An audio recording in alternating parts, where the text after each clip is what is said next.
My name is Patrick McElveen, Games Master for SideQuest Headquarters, where I take a bunch of my nerdy friends and we play Pathfinder 2nd Edition. Join us as they explore the dark fantasy city of Illyria in the lands of Telemore. Just a note, there's a little bit of homebrew stuff in here, and we are using the variant rules from the Pathfinder Game Master Guide, level without proficiency. We'll be playing every Sunday on our Twitch and YouTube channels, and back episodes and future content will be posted 3 days after we stream. With that being said, we hope you can join us, and we'll see you Sunday. And let's get back to everyone's side quest. Yeah! Yeah, Queen. I think, just as real quick recap, it's still very early morning. It's each group of you seems to have accomplished quite a bit. Astrid woke up to find her cart stolen, reported it to the Alhaz, confronted who she thought might be involved, and has developed some possible suspicions. Persephone made her way to the academy, was exposed to an argument that she was probably not supposed to hear, but in hearing so, and then realizing, or was told that the classes would be reduced or canceled for the next 5 days. Obviously, this doesn't affect the zoology department or the arts and crafts department, but the courses she's taking, those professors have to leave the city for something. But don't worry, they'll be back soon.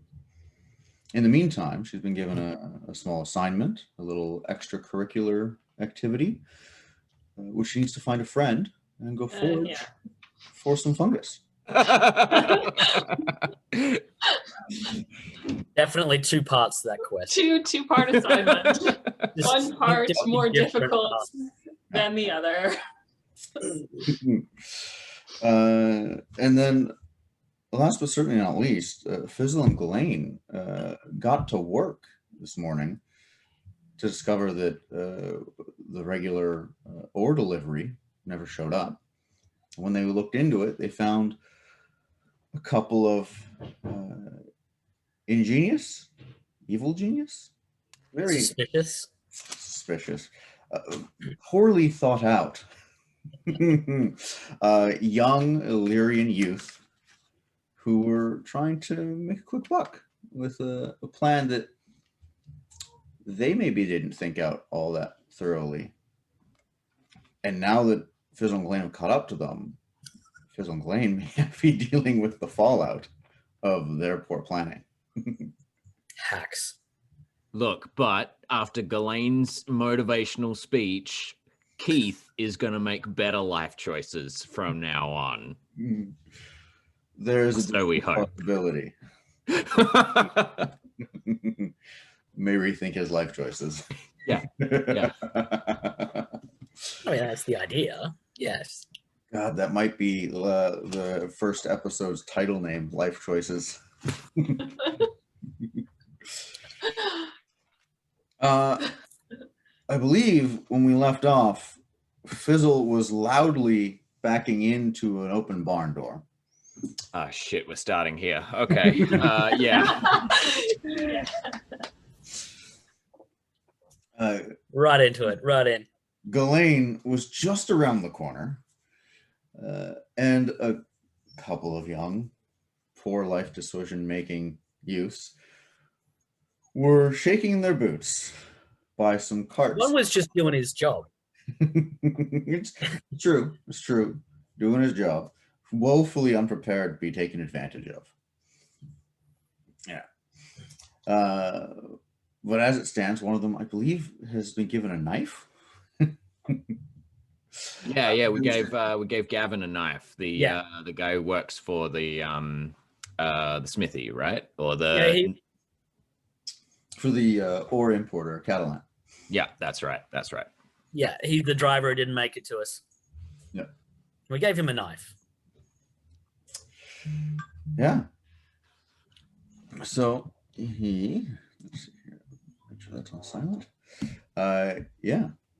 With that, I believe a gentleman and a young lady are following Fizzle as he backs slowly into the barn,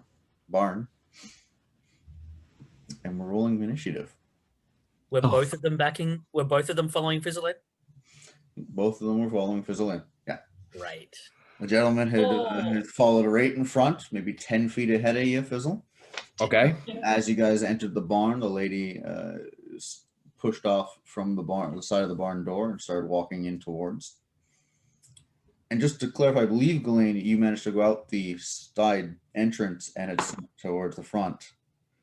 Yeah, I was coming around the corner to the front so that to try and see how many were out there.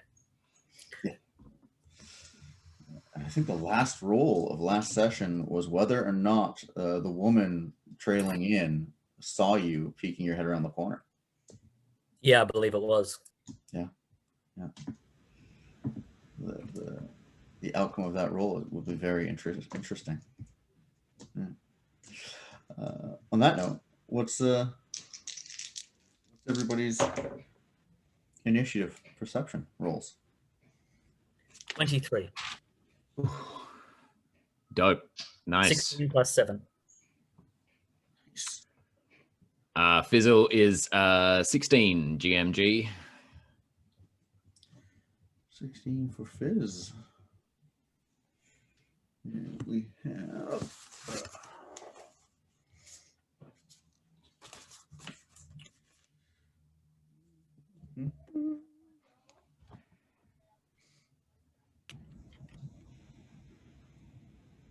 Now I go down the list of bad ideas I have and see which one is going to be most appropriate for the circumstances that occur.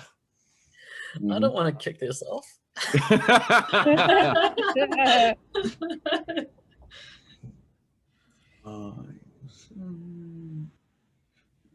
Oof.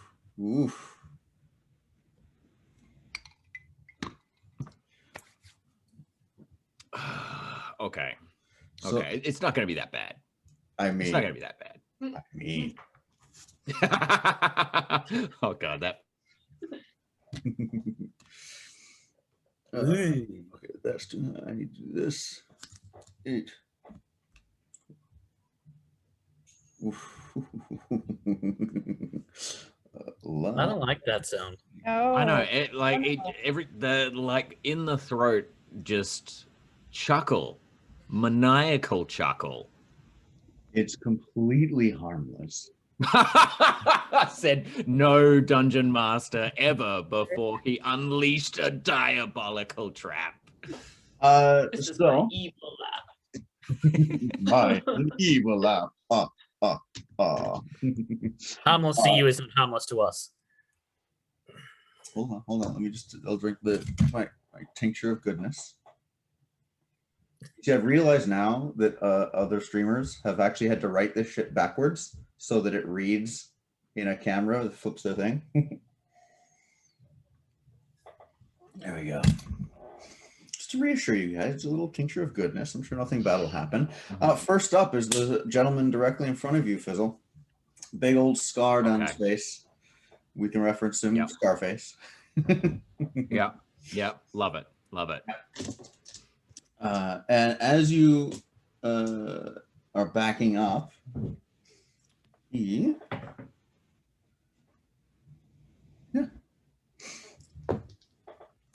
going to take 2 steps straight up into your face and attempt to strike out at you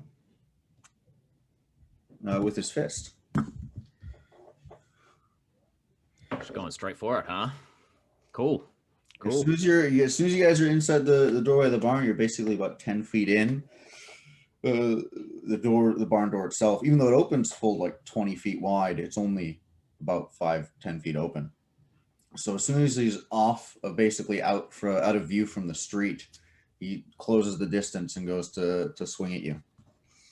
Does a 15 hit? Ha So you're a little lower stature. He's not used to attacking children. Recent history excluded. Never mind. Whoa. But he comes in and he tries to pummel down to you, and you just dip down below, flies right over your head. He's then going to attempt to shove you, and does a 25 beat your fortitude DC. Yeah. That's gonna do it.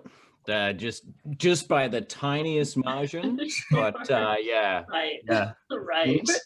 Like a tiny bit. So my fortitude DC is 15, so that would be a critical success because it's 10 over. Is that how that works? That is exactly what that would be. Okay, cool. Just thought I'd throw that one out there for you. I like it. I'll take it. Fuck. For the shove. I believe this pushes you back. Here we go.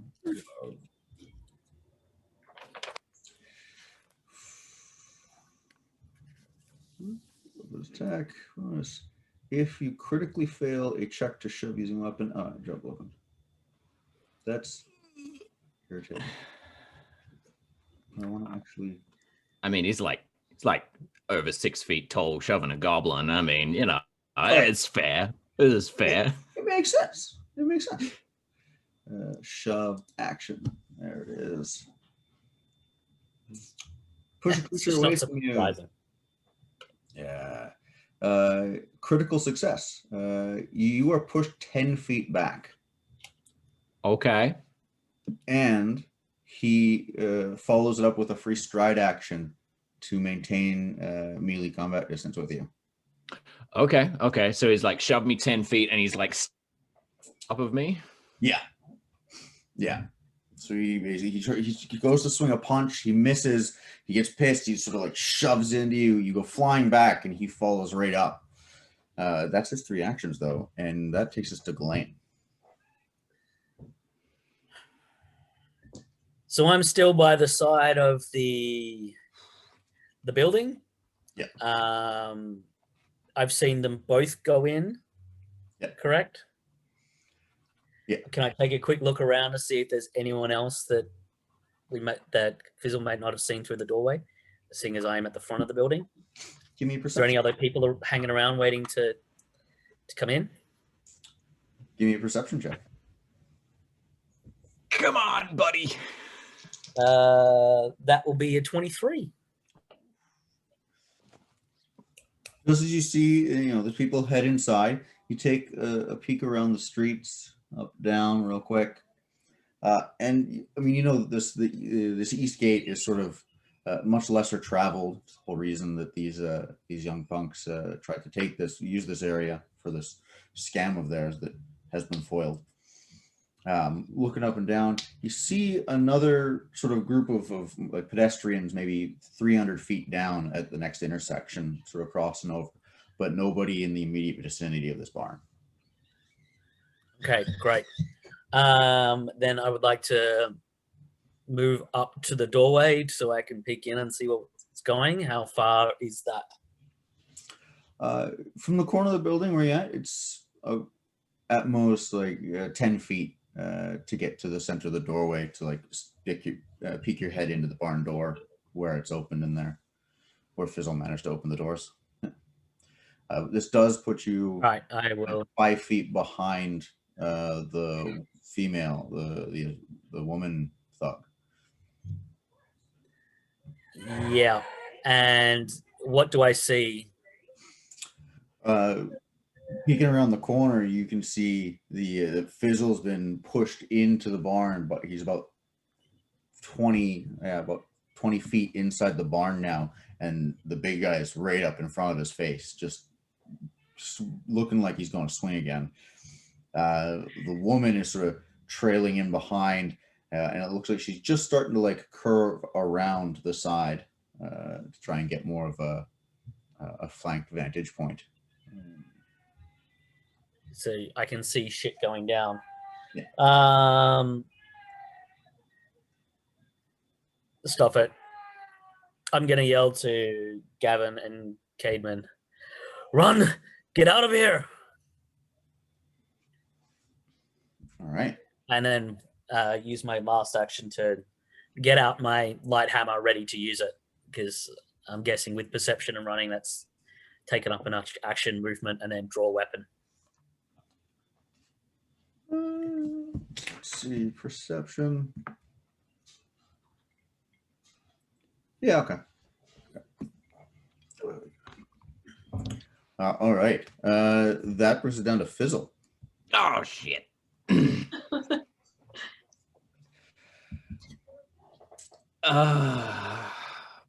Okay. Okay. Yeah. You want to go? I feel like you're compensating for something a little bit. I gotta admit, but hey, you want to try some of my secret stuff? I'm gonna reach under my trench coat and I'm gonna grab my chili pot and be like, I think you'll really like this. Big guy like you get a real kick out of it. And I'm just gonna pull it out and like have it spray into his face. Okay, cool. Is this just is this one of the items we talked about before, or is this just This is the chili powder smoke pot that we were chatting about. Yeah. all right? Let me roll a reflex save.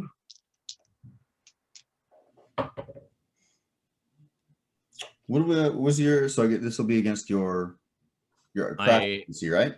Yeah, so that's 18. 18. Sorry, 17 for my crafting DC. Okay. You got 19. Ah, Jeez. that's okay. So he's still blinded for 1 round, Ooh. which All right. which is going to work. Yeah, you pull out one of your items, you toss it in his face. He manages to see it come and swats it out of the air, but of course is just not prepared for the additives that are in this particular item. So just query about the layout of what's going on. I know like I'm about 20 feet into the warehouse at the moment. And the lass is starting to sort of walk around and try and flank me. Whereabouts are the carts and like Gavin and Cademan, was it? So where you've been pushed back to, you're at about the level where the carts, you're facing the front of the barn. The carts are both on your right-hand side. And they would have been rolled into the barn and then rolled over to the side kind of thing. So you're facing him and the front of the barn. They're on your right. That side entrance you guys came in is on your left. And the actual barn itself is about 25 feet across on the front and back, and about 45 feet, 50 feet long. So you've been pushed not quite to the center of the barn, but you're almost there. Yeah. Okay. And then of course Cademan and Gavin are both they were both by the carts when they first started, and then they were yelled at by Gallain. Damn it, they're still in the way. Okay, I'm gonna like catch a look over at them and then draw one of my heavy fighting daggers and just kind of get it into a ready position, seeing that the other lass is sort of making her way in. That's my last action. Oh god. All right. Then next up is the young lass's turn, and she's going to hear Gallain. She hears Gallain sort of give the kids instructions to run, and at that point she sort of like whirls around to see you there. And as she whirls around, you can see a couple of knives come out. And she sort of like swears under her breath a little bit, like, "Fuck, how'd I miss this guy? Like, what the hell?" And then she's gonna. You're a little bit bigger than her, but she's gonna sort of like it's not quite a stride. She's gonna take a couple of step actions to get into your into combat with you, and then she's gonna take two swings. One of them is gonna be a feint, which I believe is a feint versus your perception DC. So Perception is 7. So then it would be a 17 DC. Yes. And this is, where are you? Feint. Yeah. Woof. 17. So that meets your deception DC. Yep. Does that mean it passes or fails? I believe it means it passes. Okay. Is it meet or beat? Yeah. She's going to get bonus on the second attack. But even with the bonus, it is a total of 18. Ooh, yeah, hits. All right.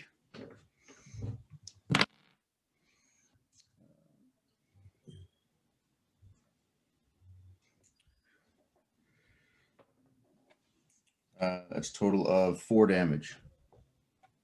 Okay, that's not too bad. Okay, that's all right. And The first attack. yeah, so she stepped up to you, and then stepped twice, and then made her attack. So those are her 3 actions. Okay.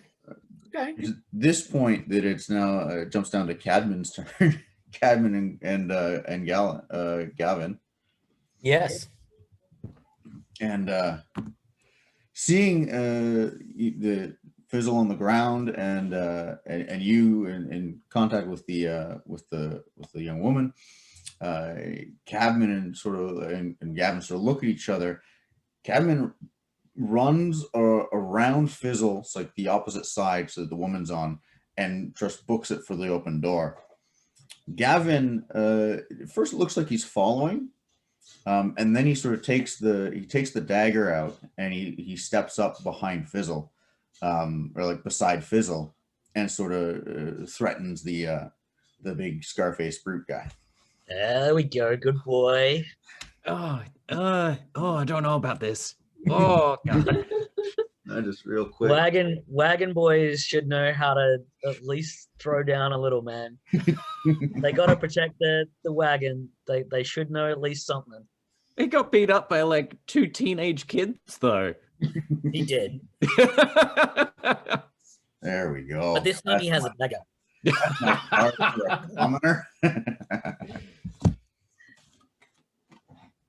Oh my God. Oh, poor Gavin and his poor stats. Gavin's gonna make an attack, and he's gonna critically fail by rolling a 1. Oh. Gavin shanks me in the back. Oh my God. Oh, almost. So he's trying to like work around you, trying to get in sort of team play with you, and try and step around and stab the guy. Unfortunately, he's just not paying attention to his footwork. He's completely tripping over his own feet. He stabs wide, and the bandit guy is able to just grab his arm and pull him forward, and he loses the knife and falls face first on the ground. So he's now prone. The bandit guy is blinded. Does that change that circumstance? Right. He wouldn't have been able to grab the same way. Gavin still ends up prone, but he's still holding onto the knife. Okay, great. He did not stab himself. Okay, great. So Gavin was just a complete klutz as opposed to having somebody trip him. I like it. Great. I feel much more confident about having Gavin fighting at my side. I thought that might be reassuring. I really did.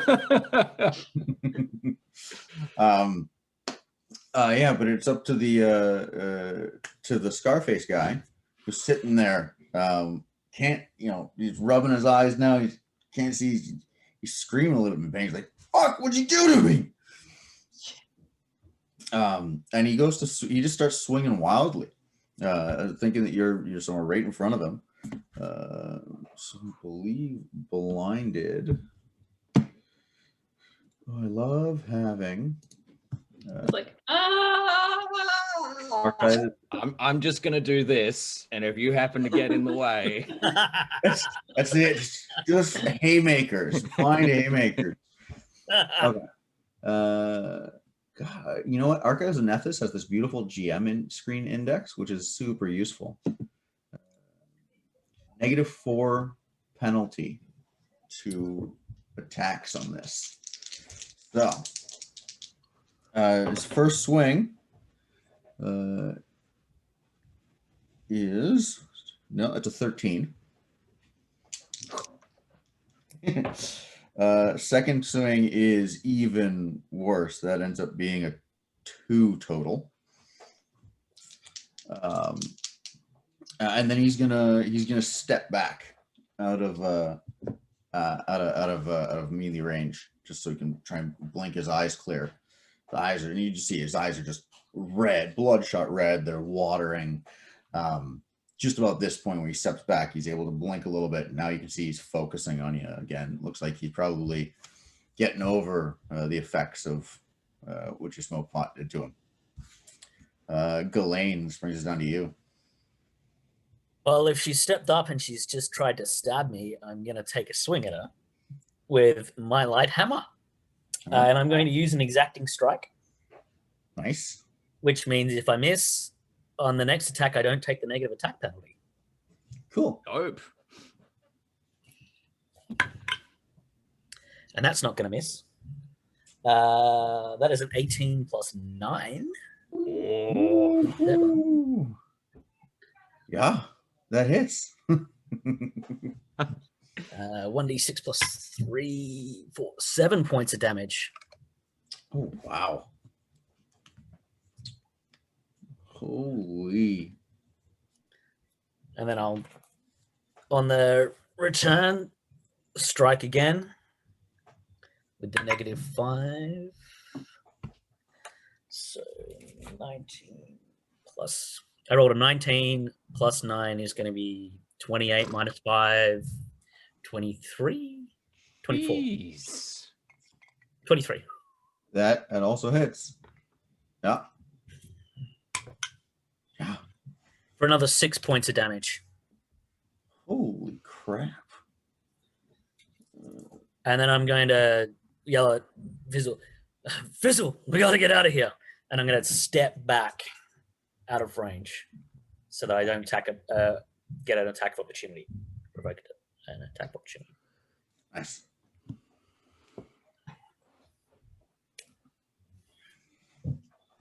All right. Perfect timing. That brings us down to Fizzle. Yeah. So you, Gallain, you take a couple of. She comes up and stabs you. She takes a couple of good swings, and you connect, especially on that second one. Just crunch right into the arm, and sort of like you see her shake her arm out, and it looks a little like she's dropped it a little bit. She doesn't quite have the guard up. She might have fractured or broken a bone with that one. It's a good. Used to swinging a hammer similar to this on the anvil, so. Yeah, she's not used to taking this kind of a direct impact. So, yeah. Fizzle, you were up.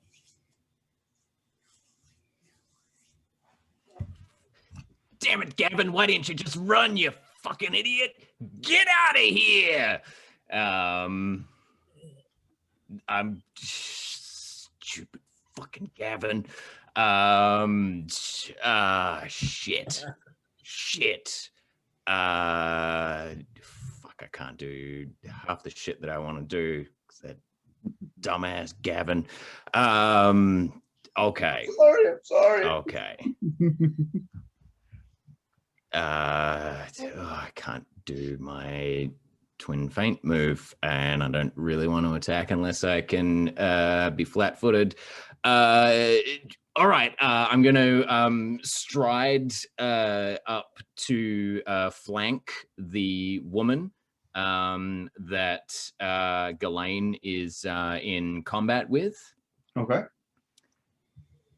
I just moved out of combat range with her. I stepped back 5 feet. Oh, you're not in I'm directly in combat with her. damn it. Okay, so I'm not going to get flanking if I do that. I don't have enough actions to do the things I want to do. All right. I will stride to the doorway of the barn, and when as my first action, second action, I'm gonna reach into my trench coat sleeve, grab a throwing dagger, and toss it back at Scarface as I get there for my second and third actions. All right. Roll them bones. That's not bad. That's not bad. That is 21 to hit. Oof, 21 hits. Okay, great. That is going to be 4 points of damage. Max damage. Full damage.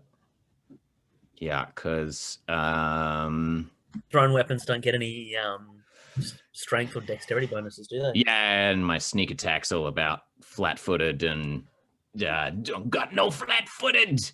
And I'm just gonna be like waving at Gavin like angrily, like, go fucking go. Love it. Stupid fucking Gavin. Hey, that's my turn. Oh man, the blinded is actually a great one for you because I think blinded you end up being Blinded by the pepper.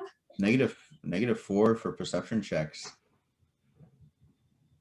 Does the blinded last till the end of his next turn or the start of his next turn? It's for 1 round. So he got blinded last round. Then he got it finished at the end of his turn. So Yeah. he's Okay, because you did it, I wasn't sure whether that round came back to the start of your turn or the end of your turn for the full round. yeah. I'm not sure. GMG said that he could like see kind of when he finished his turn. So I was like, I'll go with that. Just starting to sort of blink away the attacks. It's definitely. I gotta look up the fun concealed things because this I may have given you an even more powerful for a frickin' rogue ability item for a rogue than I thought. Blind people to get your sneak attack. I don't know what you're talking about. Uh-huh. Not mixed in with my very, very sneaky goblin. I've never do that. So for that to work, you'd have to use it as one of your first actions and then attack after, right? Yeah. Awesome. That brings us up to the woman's turn. And she's she's like holding her arm. She looks like she's about to come towards you again, and then but then sort of looks over to her companion, steps back towards him. You see her sort of reach into her coat and dip her dagger into a jar, and then she takes a lean back and hucks it at you. Oh shit!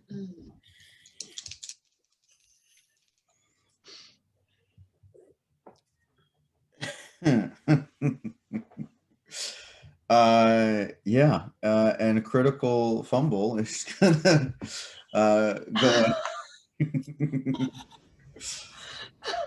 go. She sort of reaches into her cloak, dips this dagger, and you can sort of see there's something glistening on the dagger now. She winds back, she throws it. I don't know, or something's off. Her arm is just distracting her, or she slips on some of the sand, but the dagger just flies within inches. Can I hit it as it goes past? Just give me a reflex save. Give me a reflex save. Let's see what you roll. 9. Nah. All right. You I whiff on played it. it, But it's, you miss it, but it sails by your, within Yep. 12 inches from your head anyways. That was gonna be really cool. Yeah. Oh wow, that was great, buddy. That was great. Sweet. Well, let's just get out of here. It pushes down to Cadman and Gavin. Gavin, who's still on the ground, prone, about 5 feet away from our Scarface guy. He's gonna stand up, which I believe, it's part of his move. Yeah, that's one action to stand, and then he's gonna race by Stride and try and run out to catch up to you guys. Yeah, takes a look around, realizes everybody's by the door going, come on, let's go. Looks at himself with the dagger, runs to the front door. I slap him on the ass as he goes past me. Go on, get!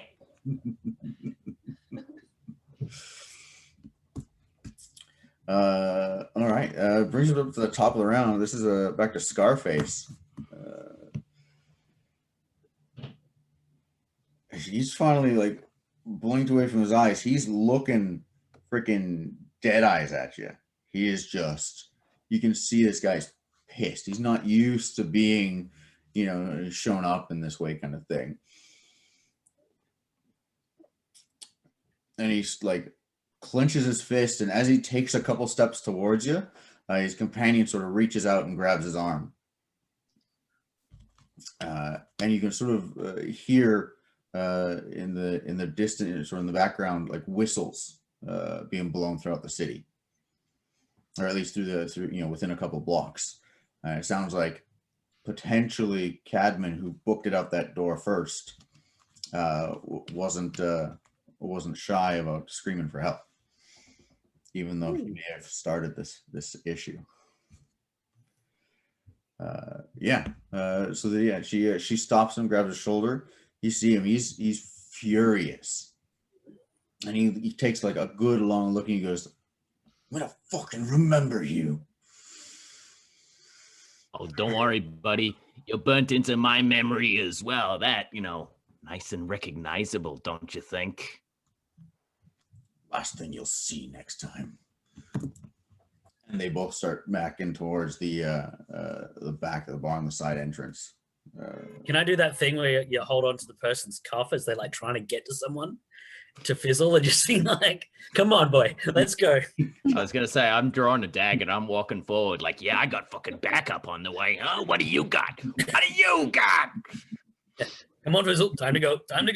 Oh, hell no, that's our card. Yeah, you want to start something, you better finish it. Remember, you threw the first punch. You threw it.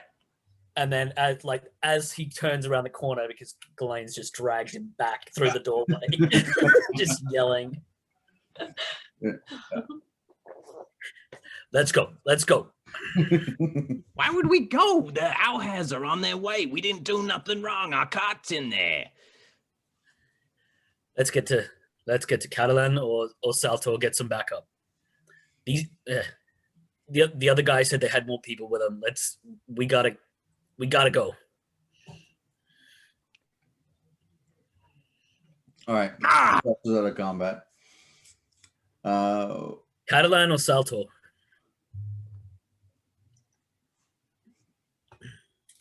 It's her car too. And her boy, Gavin. How you doing, boy?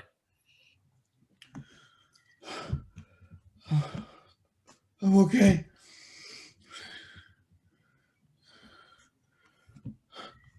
Does Catalan have anyone who can help us?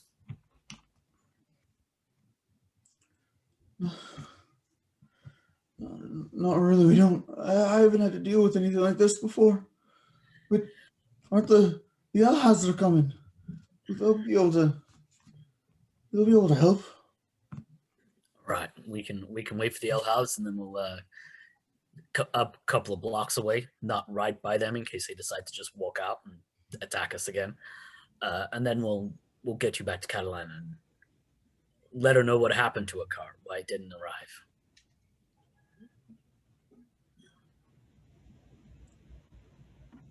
Damn it, Gallain. Come on. We was just having a great morning. Fun was being had, and now you want to walk away? It's a party over here. Come on.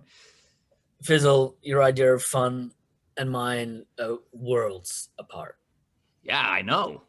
That's why I'm trying to break you out of your little box. You got your cojones in a knot, you know what I'm saying? You gotta, like, live a little, huh? Wasn't that great? Oh, it was energizing. I feel on fire.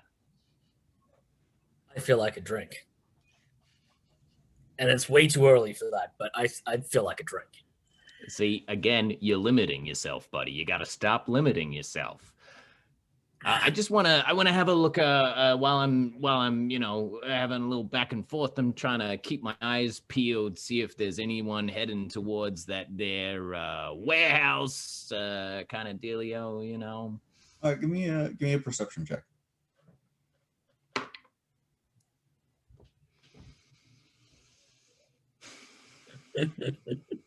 Yeah, it's a natural one. So I think some of that chili dust got in my. Oh wow! Yep, there it is. You know what? I didn't wash my hands, and then I rubbed my eye. Oh wow! That. I've told you, Fizzle, you've got to be careful with that stuff. Is it bad? It feels a little bad. Here, I'll take out a water skin and offer him some water. Just pour it on there. Red. Oh yeah. Then I'll offer it to Gavin for as well. While you're washing out Fizzle's eyes, let's jump across the city to the library. To young Persephone, who has just arrived to her favorite public library. Not the largest in the city, but certainly one of the well-stocked library in this in this particular neighborhood that's between the academy and where she lives. Oh, I should say the market, probably. Yeah. Yeah. I go in the library. Are you sure you don't want to maybe look at something else? Just the books? Sure. No. You enter the doors and angels sing. And, and then you I just shake your head. breathe deeply, like the book smell. I found my happy place. I found my happy place. I found my happy place. It's one of those moments in any kind of musical where the main character does something and it's like lights and streamers and fireworks and all of this amaze, and then it sort of cuts and none of that's there, and she's just sitting there going, yeah. Of course. Yeah, you enter the library. There's no bell on this door. Don't worry. And of course, I believe you even know this particular librarian. Let's see. Huzzah. I know a Miss Camel or a Mrs. McGowan.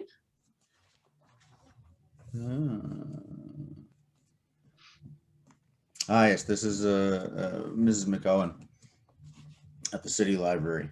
Yes. And of course, it's one of the busier libraries. There's quite a few. You know, it's a decently large building. You enter in, and it's not like other magical schools with many tall bookshelves and everything, and people floating around. It's much more understated. Certainly a lovely large stone structure.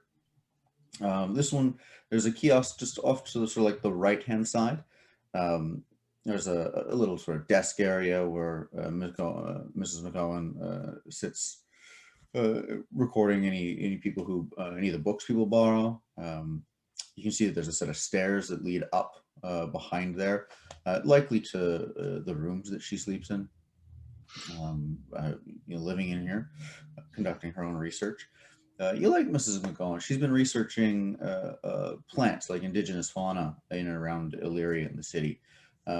Nothing magical or anything exciting or spontaneous in the same sense that you'd study at the academy, but still a similar interest in that herbology. It reminds you a little bit of your mother. Yeah. And as you come by, she sort of glances up at you and, nods. Hello, Mrs. McEwen. Oh, hello, Persephone. It's good to see you again. What are you studying today? I got an extra homework assignment. I'm gonna find some mushrooms. Mushrooms. Local mushrooms. There's a number of them. Not quite what I'm into. Not as attractive in a front garden, but there's a number of species. Back in the horticulture section, you should be able to find something. Are they poisonous? There are a number of local varietals that do have poisonous qualities. Oh my! Your teachers are having you look at dangerous things again, aren't you? You know that people shouldn't be messing with all that dangerous, poisonous, and magical stuff. It just causes nothing but trouble. I just stand there nodding. Good girl like yourself should stay away from more dangerous items. But yes, there will be some tomes, many tomes on some of the more poisonous varietals. Right, and that's in the back, just in the back of the horticulture section. 4 rows back on the left, second story. Okay. Thank you.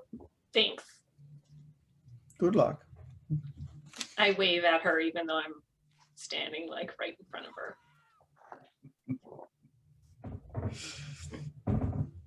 Oh my god. Yeah. Wonderful.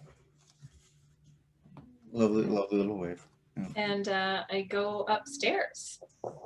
Nice. To start working on my homework assignment. I sit down. Is there any area that you can like sit down? Yeah. So the building you do enter, and it is after you pass by the kiosk, you sort of continue on, and there's it's a strange shaped building. It's not quite rectangular. It's not octagonal. It looks like it was built one way, and then they knocked down a wall to extend it another way, and then they knocked down another wall to extend it back the original way, just sort of as it was needed. The building itself is still a couple hundred years old. It's definitely a pre-council era, but it was one of those ones that was continuously refurbished and rebuilt and outdone by new family members as they took over their noble obligations. But in this one, the main floor is a little off center, but the second floor, that there's every 10 rows of bookshelves, there's an open space with a couple of desks and a little some reading lamps. All alchemical globes, no open flame in these particular libraries. In most libraries, not many would allow it. And then that this the same kind of 10 rows of reading area, 10 rows of reading area continues on both sides of the second and third floor. Okay. I go to a reading area that's closest to the horticulture section. And I sit down at a table first, and I open my homework assignment, and I take a look at all the information my professor has given me. It's so the slip. It's only about one sheet of paper, but you unfold it, and it has just a very rudimentary drawn map. This sort of has a star for where Illyria is, and then a little dotted line of travel down the coast. There is this it leads effectively to this bog, and it sort of circles best picking ground on the inland side of the bog, so the west side. And other than that, it's effectively, it's more a recipe page than an actual like assignment. It's looking through it, it's a little advanced for what it is, but it's likely this is the recipe that that she'll be teaching you for this new potion she's got in mind. It has notes in the margins and along the side on where to collect all the ingredients and the particular mushrooms that you're looking for. You'll need probably, there's 2 different types that are useful, and it does also list a third type that is similar to one of the others, but isn't. You don't want it at all. It will ruin the entire batch. And depending on how many batches you want to make, it sort of lists that you need about 1 pound to 1.5 pounds of mushrooms per batch. So Per batch. Pound per batch. And does it, the mushrooms, does it have a little drawing of each type of one and like what kind of coloration to look for? It does. It does. Specifically, it's a very detailed drawing of the 2 mushrooms that are very similar, the one that you do want and the one you don't want. Ooh. It's a very long stemmed mushroom. The head is like, the stem itself is sort of long and thin. They grow about anywhere from 3 to 6 inches tall. The head is not very wide. Like the fins inside are very. It almost looks like it would be an unhealthy. The mushroom looks sort of unhealthy. And there's a spotting along the outside. They're dark spots. There's no coloring to this particular recipe, but the notes sort of mention that the spots are a very like very dark, ruddy, sort of somewhere between a brown and a purple. But it points out the shape of the spots. And the biggest difference between the mushroom you do want and the mushroom you don't is just that the shape of the spots on the one you don't are much rounder and more uniform, whereas the one you do want, they're sort of more regular, and they don't have they sort of grow in sort of odd shapes and all sorts of shapes. The one I want, the spots are irregular. Yes. The one you want to avoid is the one with very like majorly round spots. Okay.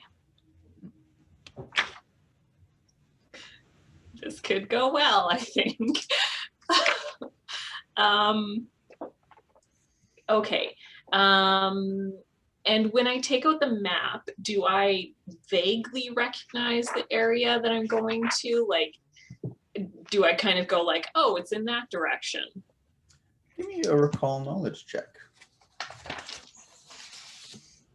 What are your lores? You can use your... Oh, I have herbalism. I was going to say... No, this is less herbalism and more society. Nature? Oh, okay. Yeah. Society. For knowing like the general area around the city kind of thing. 11 total. Ooh.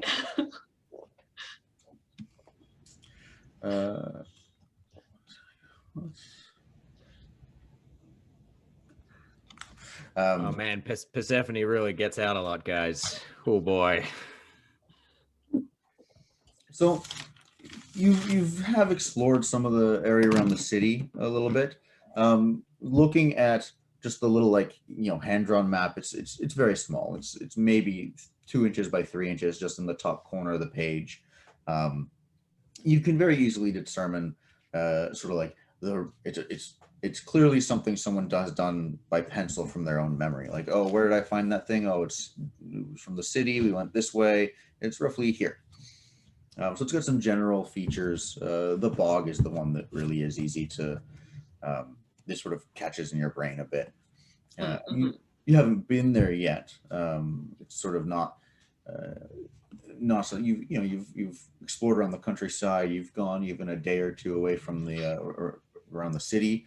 We're mostly like the trails, the forest, that kind of thing. This is sort of a little farther in like the purely southerly direction.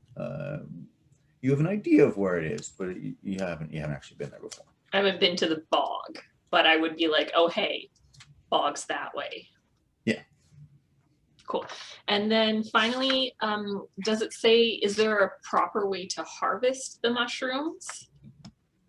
Do I need gloves, clippers? Do they give off like fumes? Doesn't say anything about proper harvesting. The one large in capital letter statement, like sentence at the very bottom, is it says, "Do not lick your fingers after picking." Capital letters. Do not lick your fingers or touch your face. Or you must wash your hands after picking. Do I get the sense that my professor put that because that may have been an issue for me in the past when I get super curious about stuff? It doesn't look. Give me a perception check. Okay, I'm gonna perceive this paper. Ooh.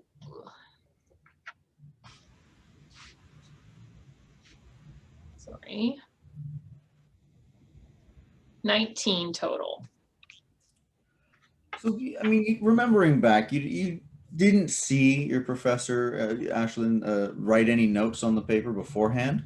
But looking at the paper, you can clearly see that this note has been added on afterwards. Whether it was for you specifically is probably not. Probably. But certainly for someone who needed Good to know. reminding. Okay. I would like to check out some books. Okay. I want to research the area that I'm going to, and I specifically want to research if there's any fae circles or mushroom rings. Sort of like, I guess I'm looking for like urban legend or like folklore of the particular area that I'm going to. Mm-hmm. Of course. So the particular bog you're going to doesn't. It's a very small bog. It doesn't actually have an official name, or at least not one that's recorded, at least in this on any of the maps you can find in this library. Let's see. Got to be a fun investigation or some kind of check I can make you roll here. Where's the research skill when you need it?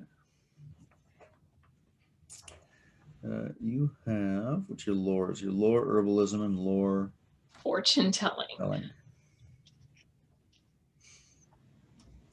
Okay, give me another society check. All right, super good at that. Oh, 17 total. Nice. At first, you start grabbing books off the shelf and sort of honing in on the bog. And the bog, it doesn't. It's too small. It doesn't seem to have a name specifically. And when you start looking up like cultural monuments, unexplained activity in the south, most of the stuff you get is for like quite a bit south, like upwards of a month's travel south, and talk of like strange beasts and dangerous caves and ruins, ancient ruins from the prime of sort of the Caledonian Empire. And Like a month south, you said? Yeah, like at least a month or two south, where these ruins start to pepper through the countryside, and then when you get towards like the farthest south in the area, it becomes very mountainous, and there are a number of caves with just ruined buildings in it, and there's not a lot of information on who the buildings were for, just that they were involved in some great conquest of the original emperor of Caledonia. But after sort of getting a little lost in a bit of a Wikipedia hole about something that you maybe weren't looking into, I write notes down in my formula book, like little reminders. Too far south, too far. And you sort of dial it back a little bit and sort of get in. There's a handful of anecdotal accounts from small towns that are within anywhere from 3 to 10 days travel outside of Illyria to the south. That talk about fairies coming in and stealing laundry that's left out too long. Mischievous creatures that come around at night and play tricks on farmers who leave their tools out. Nothing. It's all very. After a good hour or so of researching this, it just all seems very mundane, just like the average stuff that small towns would gossip and talk about. That it's recorded more for posterity, but it doesn't seem. No research has been done, or there was no evidence to sort of inspire research to be done to see if there's any kind of truth or excitement or reality into any of the claims. Do I get a sense from everything that I've read? Does it talk about a particular type of fae that's most often in these stories? You come across the name Bogard a couple of times. That sounds like fun. Does it now? Does it? Bogart. Bogart? Bogart. I'm just looking at the spelling now. Bogart in the bog. Got some Harry Potter happening up in here. What are you afraid of, Persephone? Nothing. Persephone's like, ooh, I'm gonna make a friend.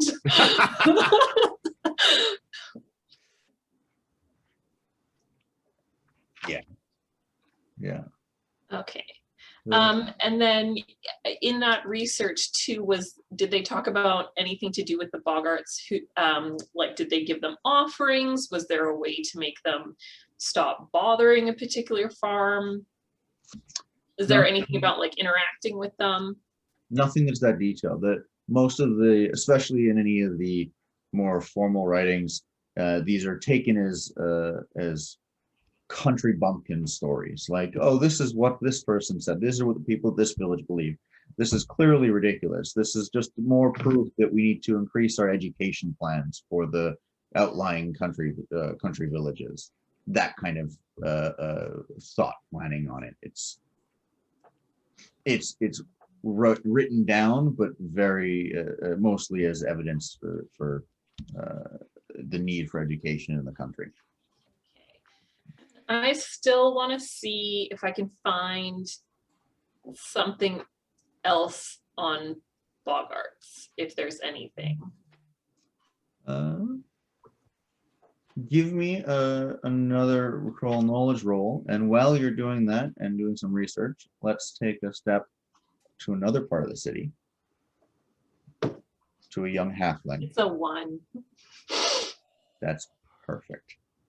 A young halfling named Astrid. Hi. Who I believe recently finished confronting her vegetable sales rival in the local market, a rather frustrating individual who is suddenly in possession of some very nice new carts. Well, yours is still missing.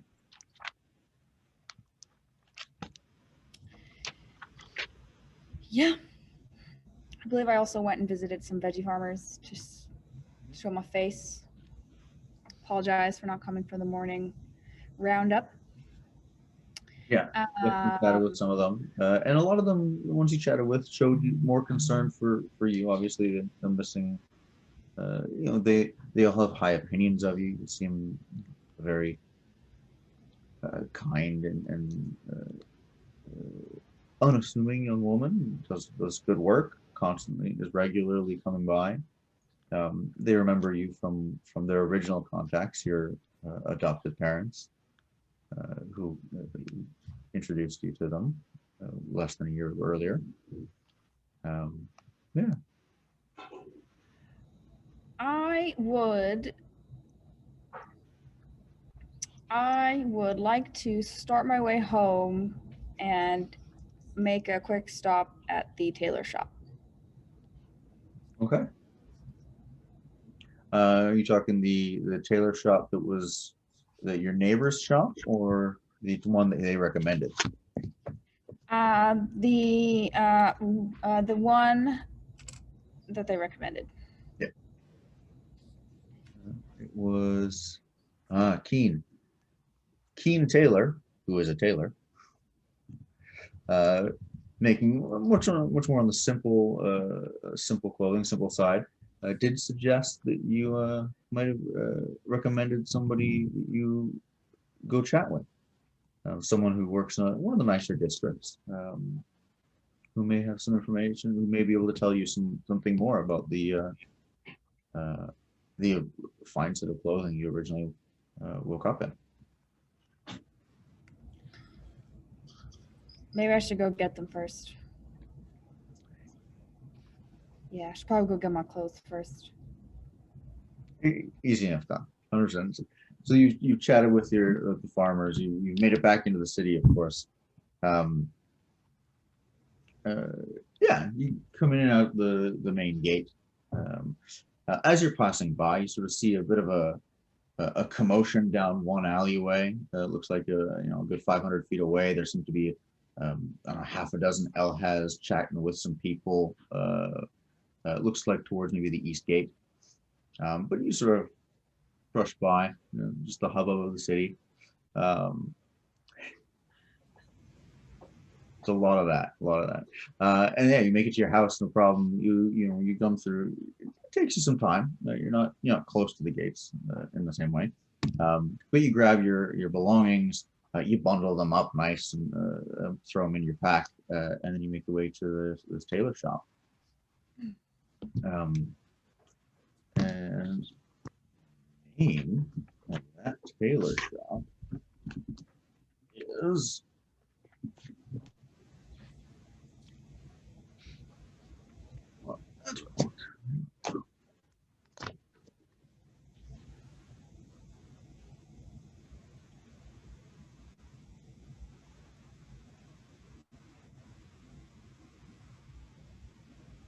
where is it?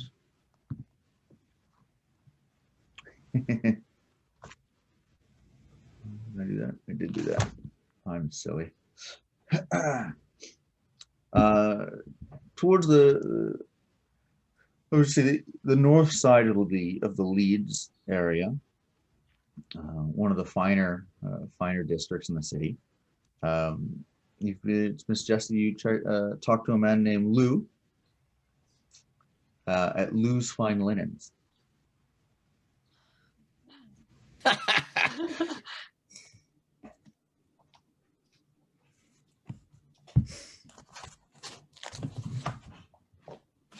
Lou's Fine Linens.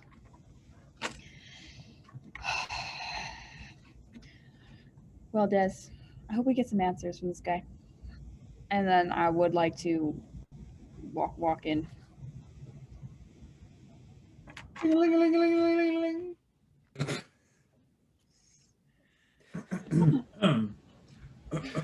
Hello, miss. Hi there. Hi. Oh, hello down there. How can I help you? I have some questions. I was referred to you by my local tailor, Keen. They suggested I come talk to you. I have this set of clothes, and I'm trying to distinguish where they're from. I was wondering if maybe you could help me with that, and like reach up and like plop it onto the counter. As soon as you mentioned Keen, his demeanor changes. At first, he was sort of somewhat standoffish a bit, and just like, oh yes, how may I? But you mentioned Keen. It's like, Keen. How is Keen then? I haven't seen him since.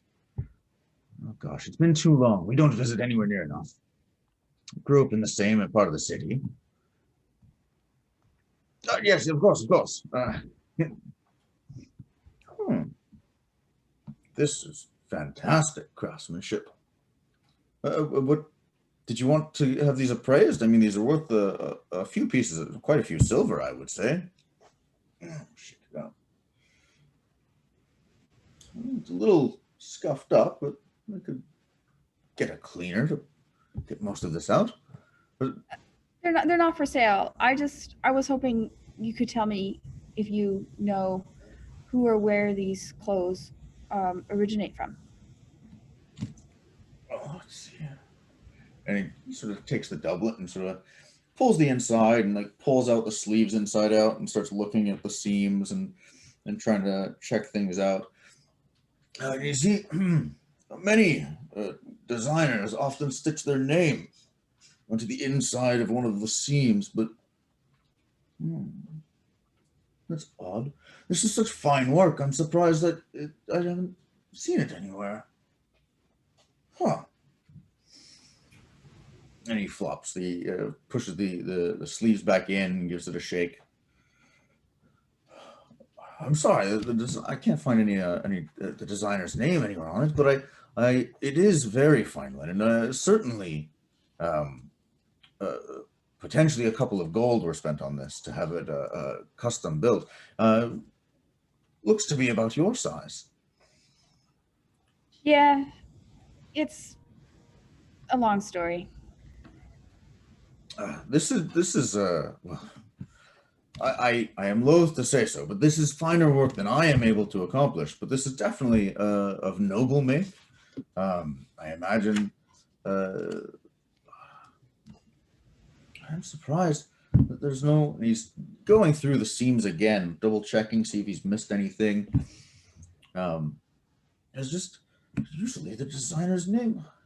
Is there an instance where the designer's name is never put into clothing, or is it common among Illyrian designers?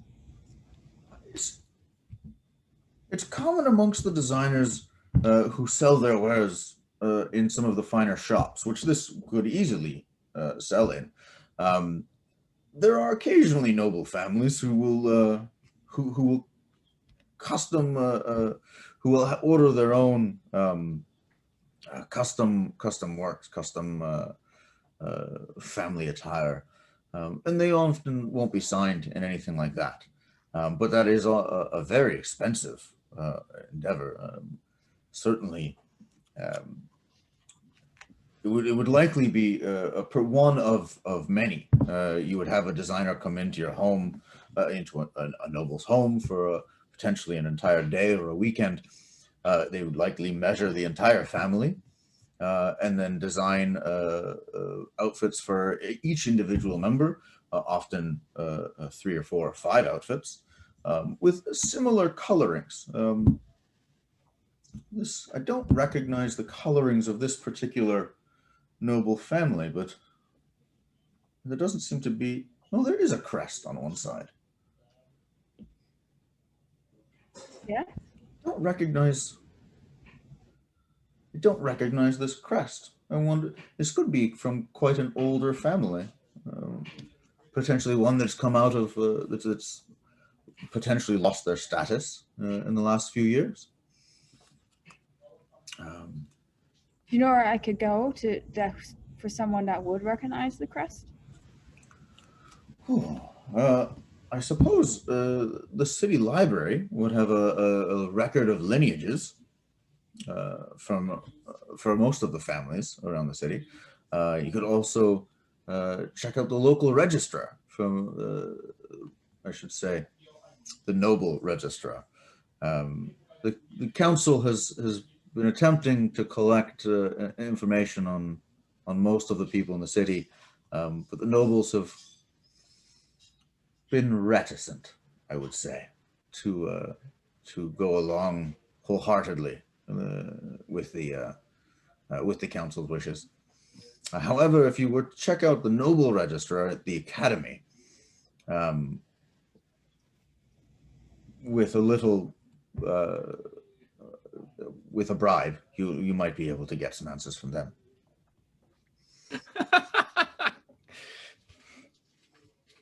Okay.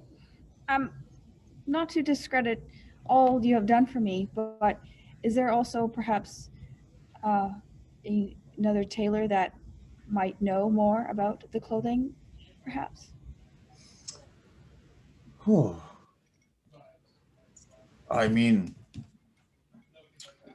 there are a number of tailors here in the Leeds, and as you get towards the Royal Mile, those shops are more appointment only. You could certainly ask. I don't know how many of them would help. I'm loath to admit, had you not been a friend of Keen, I likely would not have helped as much as I have. Appreciate your honesty. But I thank you for, I understand, but I do thank you for all the help you have given me. Of course, I wish you all the best of luck on your search.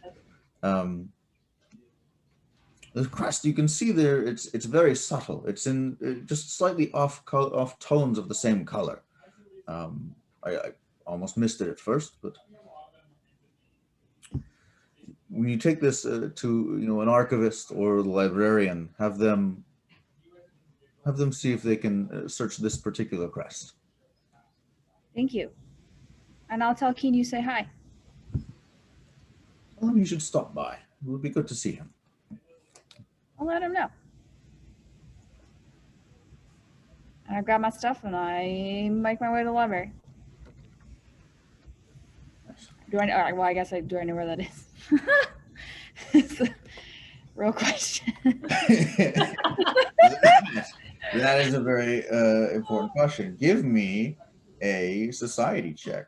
Would you know where the library is?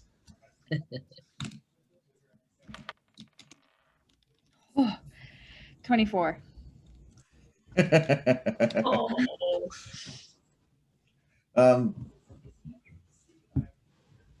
Unfortunately, yes. One of the on your travels throughout the city, especially from the gate, main gate and back, it's hard to miss the main city library.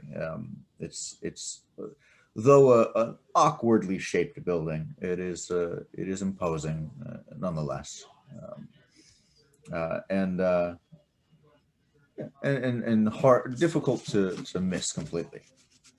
Not something that you've ever gone into because you've ever had really an interest or a need, but you're confident you could find your way there. Yay. Assuming you do so, we will jump back to Persephone with her research into bogards. And you have spent the last hour reading a wonderful fantasy novel about fairies and dragons and creatures that turn you into stone with a look. And it is full of adventure and intrigue, and evil sorcerers. And you're maybe 2/3 through the book before you realize that someone misfiled a fantasy novel, a fiction novel in the reference section. But it is captivating nonetheless. I take Atticus out of my pocket and I close the book and I save that for later. I would like to continue my research. What's the book that I've just been reading? What's that called? I'm just curious. What's the title of the book? Great. You're the player that's going to make me think up book titles, fantasy book titles on the spot. This book is going to be called I have an idea. There we are.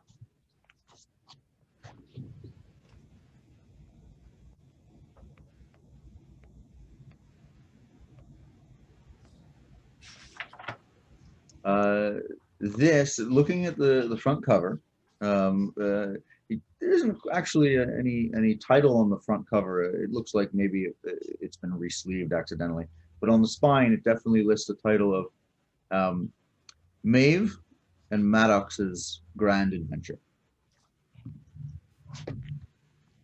I would like to continue my research. I would like to see if there's any, I guess, geography or history books on the northwest area to the city. And how far, like, have I been far to the northwest? I want to check out the geography, if there's any like unusual landmarks, like any pre-Republic landmarks of note, or any other, like, kind of like what I was looking at before, like, is there any also like folklore in the area? Okay. Yeah. Why don't you give me another society check? Okay. Oh no, shoot. That fell off the table. I want that to be diplomacy. Diplomacy? Diplomacy check. Well, for now. Oh God. I mean, great. I'll just do that. Plus, 10.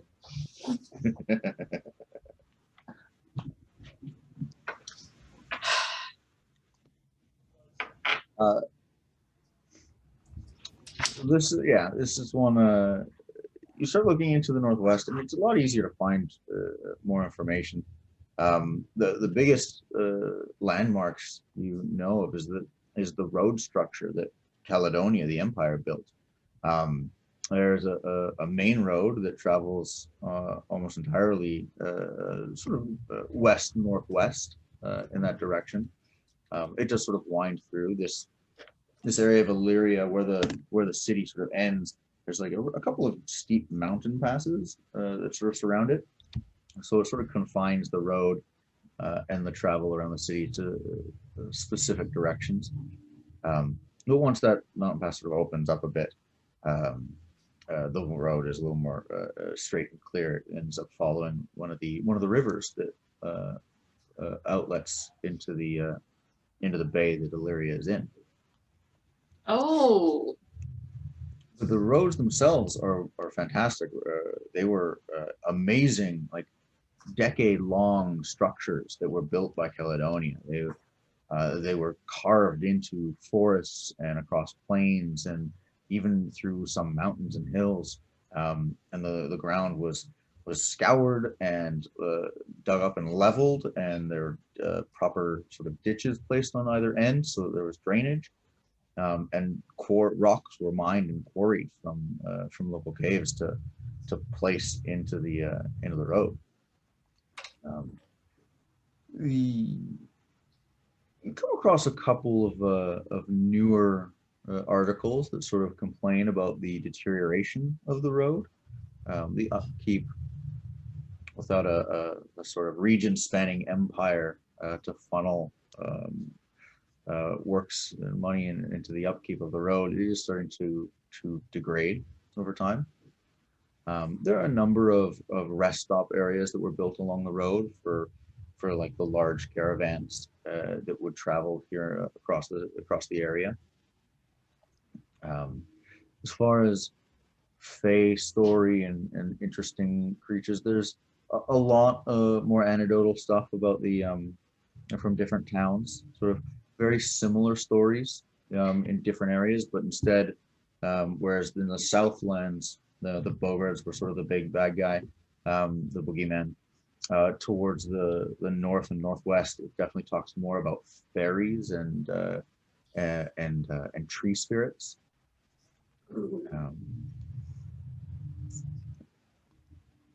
As far as the major monuments or anything like that to the northwest, they technically the last, there are a number of cities that are to the north, or I should say to the west directly.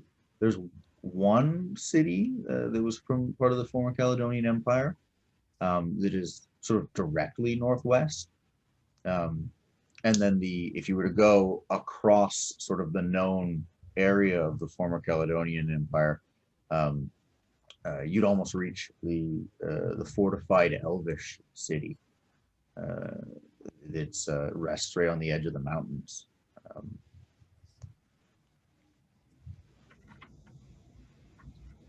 Okay, the city that's like pre-Caledonia, is it still, how far northwest is it? And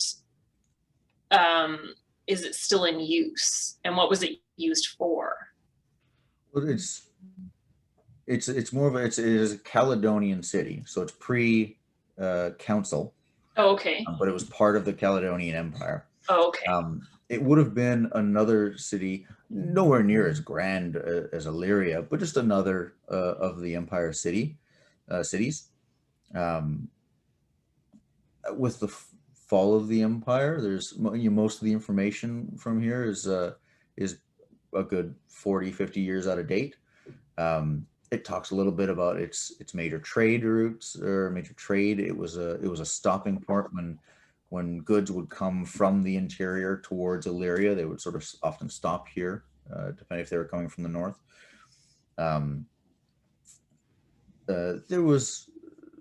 This city was on the final route that the final empress and her army took when they left Illyria and went towards the distant west. Ooh. But really, beyond that, there's nothing of note. No mythical reasons or mentions or anything like that. Just another city of the former empire. Okay. Okay. I close all my books. I look at Atticus. And I say, okay, here's what I'm thinking. If I can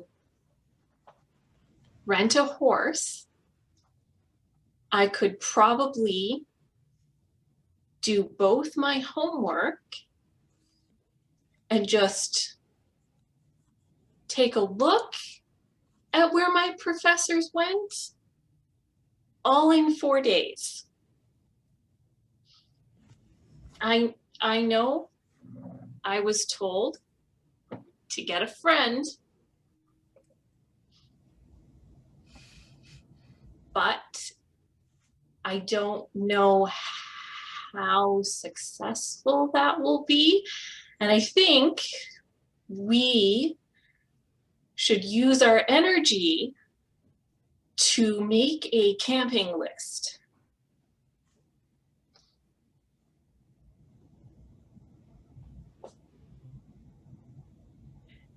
Do you really think it's going to be that dangerous?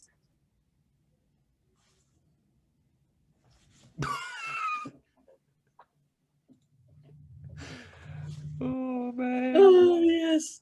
Atticus you- goes over to one of you said make a list. He goes to one of your notebooks and he tears a little scrap off, and then he takes one of your bit of charcoal or pencil and he sits in his list. Okay. Okay. I start listing things to him. He squiggles on this little piece of paper. Do you really think I should make a friend? Should I bring a friend? Do you think it's going to be dangerous?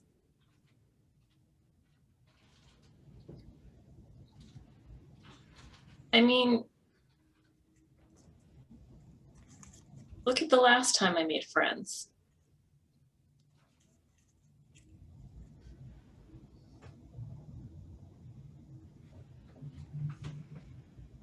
Put a little paw on your hand. You're my best buddy.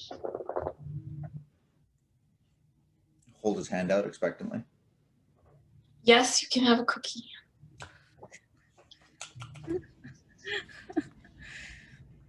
Okay, I pull out my formula book and I start writing a proper list.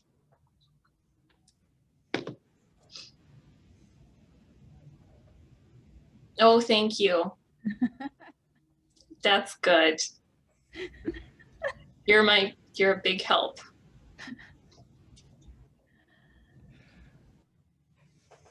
You gotta help me making friends, okay? Okay.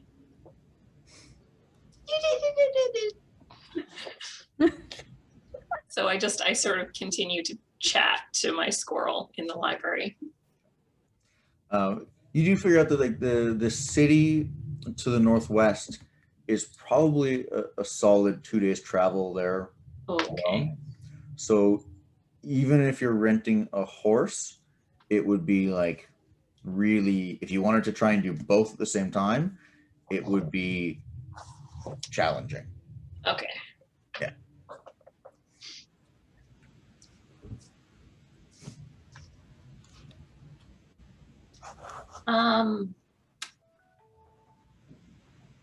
Guess I don't have anything else to look up.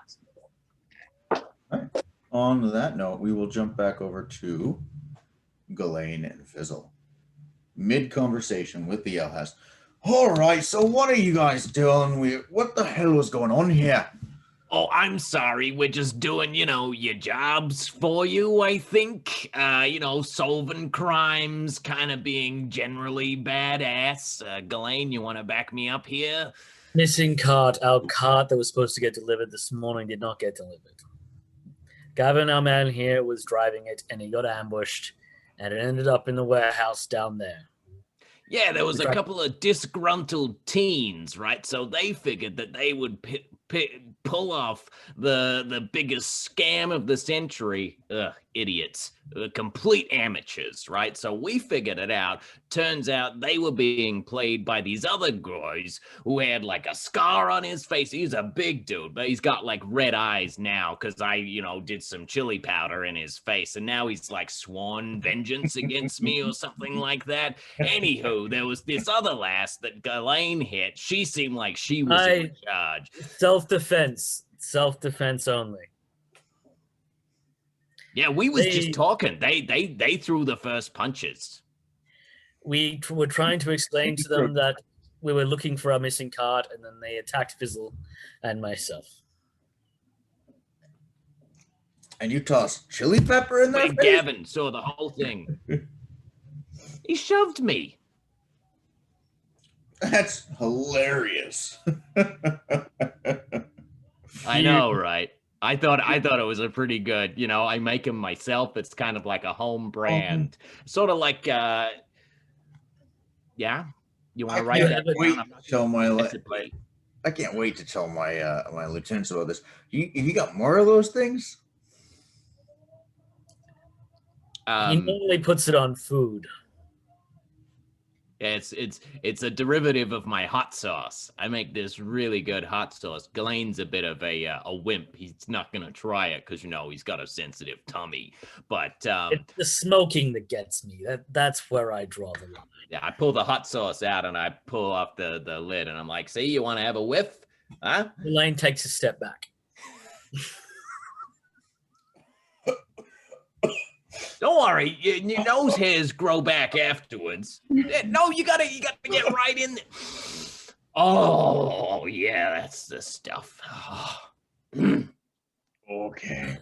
Can we get back to the cart, please?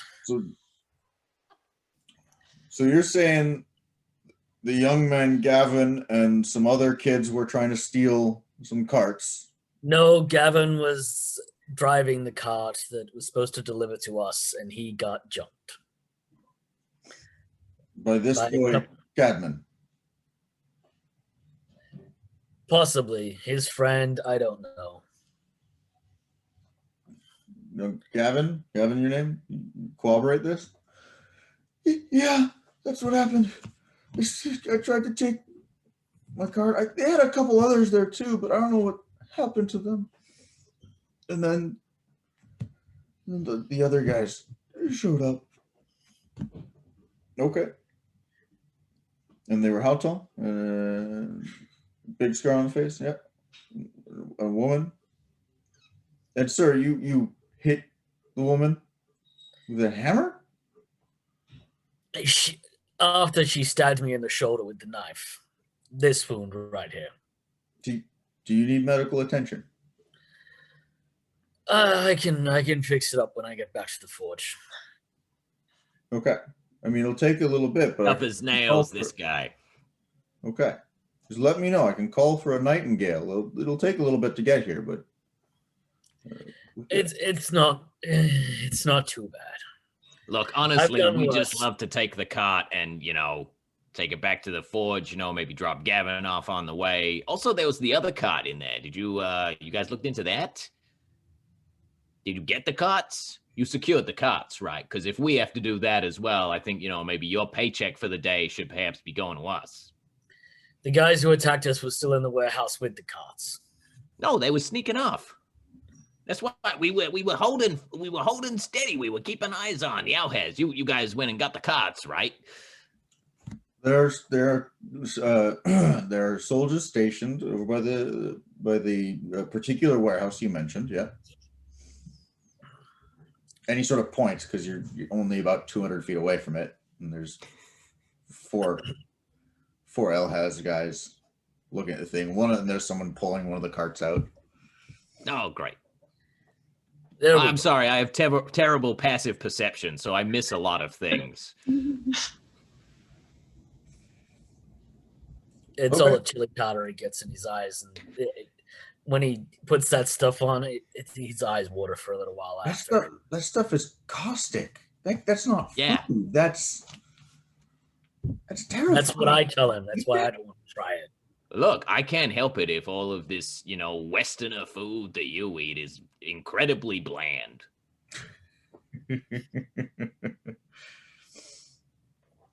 Perfectly good for my taste. Mine too, sir.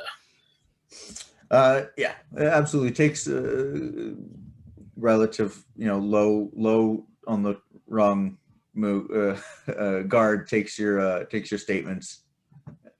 Obviously makes a note. It's a solid 45 minutes of answering questions and repeating the same thing, and the typical bureaucracy. Let me guess. We tell it to one person, and then his superior comes, and we got to tell him the same thing. And then his friend comes over, and he wants to hear it. Yeah. And eventually, you're cleared to take the one cart. And it still has all the ore samples and everything in it. It's a little more difficult for them to move that around. And Cadman, Keith is never seen. You don't see or hear, hide nor hail from again. But Cadman, he sort of, grins, or he's sad, he's demure, he's agreeing, he's cooperating with the Elhaz, he's admitting his wrong. And after a bit of time, you're left with your cart, and Come on, Gavin. Let's get this over to the Ocean's Forge. You to make Gavin carry the cart, yeah? I'll help him out, but as we go, I'll kind of say to Gavin, Gavin, have you ever used a knife like that before? You looked a little uncoordinated. I mean, honestly, my grandmother could do better than that.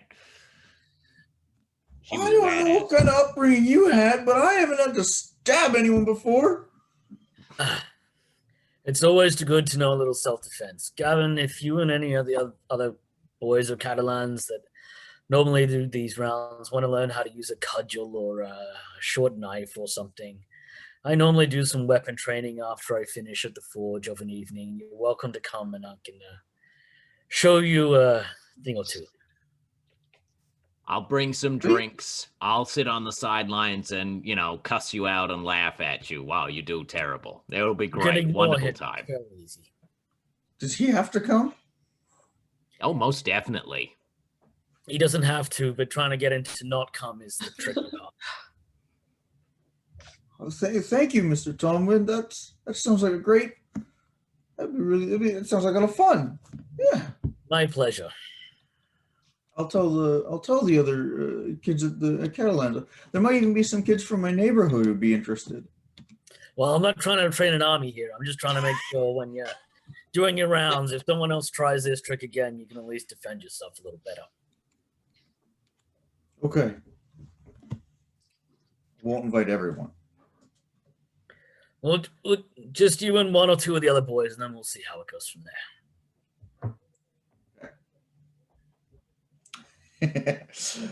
Yeah. You guys set up once or twice a week to train in the evenings. As you guys make your way back to the forge, bring the ore back into the forge, and of course everybody's very happy to see that.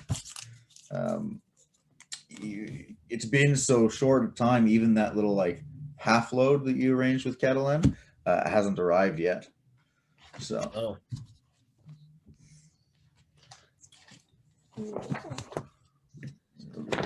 well, we'll fill Bronwyn, isn't it, in on what happened, and if Saltor's there, we'll fill him in as well. Let him know that people seem to be after carts in the city these days, and maybe that we should let Catalan know they need a little bit more protection on the carts if that's going to be a common thing. Okay. Sartor hasn't been, but Bronwyn's still there. And Tegan is still right by the forge, just hammering away. He's made quite a bit of progress on this one commission piece, short sword. But you can see now that Braden and Iona are at the forge now. They've been mostly busying themselves with cleaning up. Probably the forge looks the cleanest it's been in a number of weeks. One of those make work tasks that nobody ever wants to do. Sweeping out the corners, really pulling out some of the forges since they're not being used right now. They're cold, so really pulling out all the coals and giving it a scrub. Raking the ashes. Yeah. Okay. And Bronwyn, of course, is like, oh, that's a mighty fine idea, and so good of you to offer to teach the youngins a little tomfoolery, huh? I don't know a huge amount, but I know some of the basics that can at least help. All right. You just got to teach them how to spot a lie, which probably the more difficult task. Yes. Baby steps. One thing at a time. Yeah. The others, Braden and Roy or Iona, come up and grab the ore and bring it in. They set it up at some of their stations, choosing out the finer pieces while Tegan's a little busy since he slapped the last piece. And they go back to their cleaning tasks. Anything else you'd like to do? Well, does Gavin have somewhere else he needs to deliver to? Yeah. You guys obviously you get most of the stash. There are it's more than 3/4 belongs to you guys. And then in the meantime, he was gonna head back to get a little bit of the load to a forge on the west side, owned by a man named Pharaoh. Gavin, are you okay to get there by yourself, or are you going to need an escort of some description? I don't think I'll need an escort. I'll just be much more careful near the gates. And now that it's quite a bit lighter. It should be fine. Thank you. Yeah, I'm sure you'll be able to move a little faster this time. Yeah, I will. I'll make it. Excellent. Tomorrow night for the first lesson? Tomorrow night. Oh yeah, we'll be there with bells. Okay. Actual bells? Everybody, we're taking bets. I've got 3-1 that Gavin stabs himself. Anybody want to take that? Anybody? Go on, Gavin. Don't worry. This is just going to be a fun little side thing we'll have on the sides. Ignore him tomorrow after work. I will see you then. Bronwyn, I saw that. You in? Okay, great. We'll talk. And I'm pushing Gavin out the door at that point. Yeah. While Fizzle's taking bets behind me. He's out. He's out down the street. God. Fizzle making a lifelong enemy. Made 2 today. What you doing?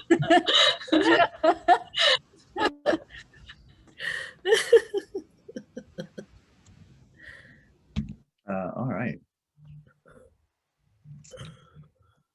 When Gallain comes back in, I want to take him into my workshop, and Yes, of course. Lead the way. I want your opinion on a couple of designs I'm working on. Certainly.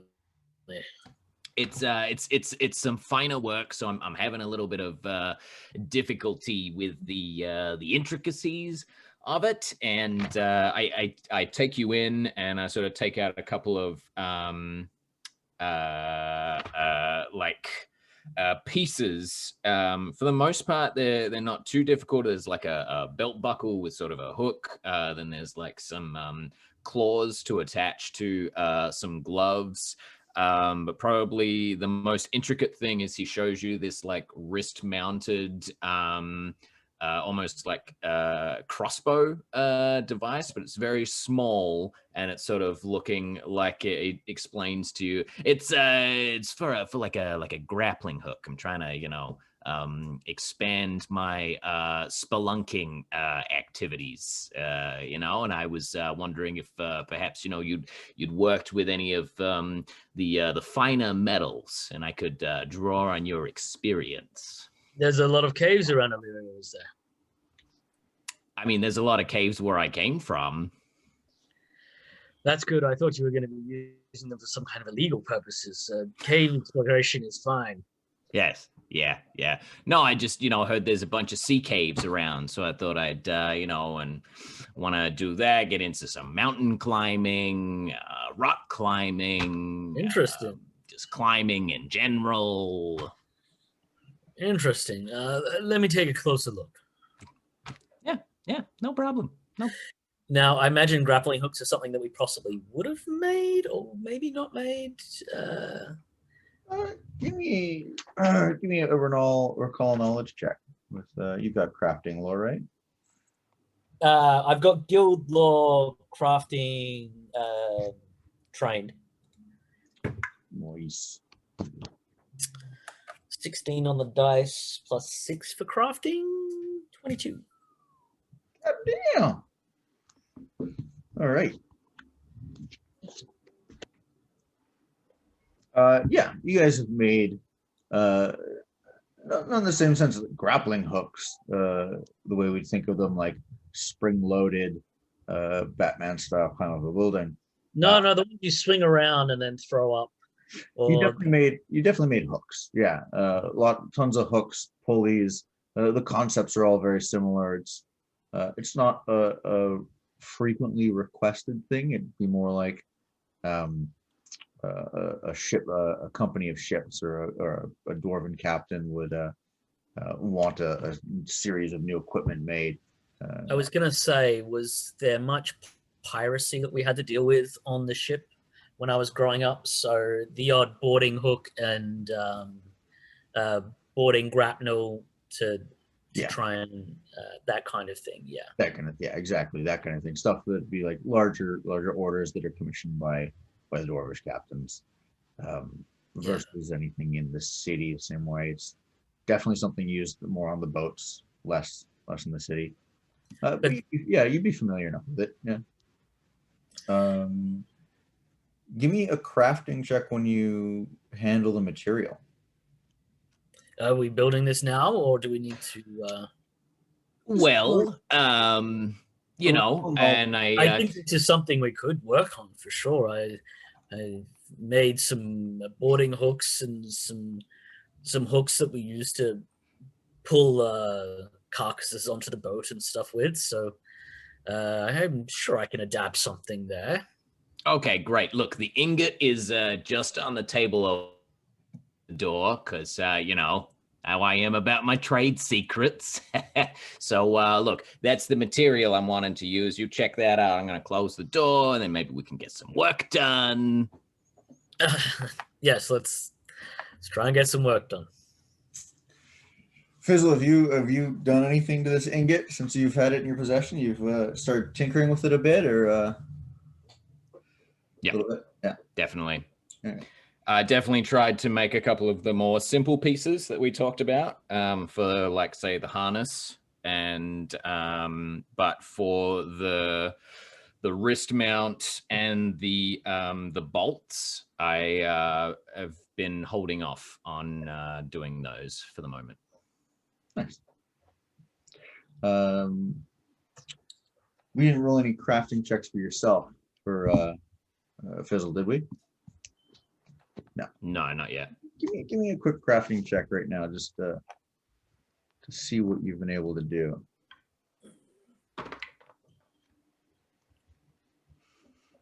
Uh, 25. Woo! Well, Natural 18. Gallain, as you walk up to the table, you do see like a very large ingot of very like polished, reflective metal, and beside it, like a number of like belt buckles, small things that look about, you know, something that might be on clothing Fizzle might wear. The first couple are a little rough in construction, but very quickly they're refined. There's a number of buckles there, and each one is slightly better than the next. As you pick this ingot up, you sort of like really hefty, expecting quite a bit of weight, and it just lifts off the table, and it's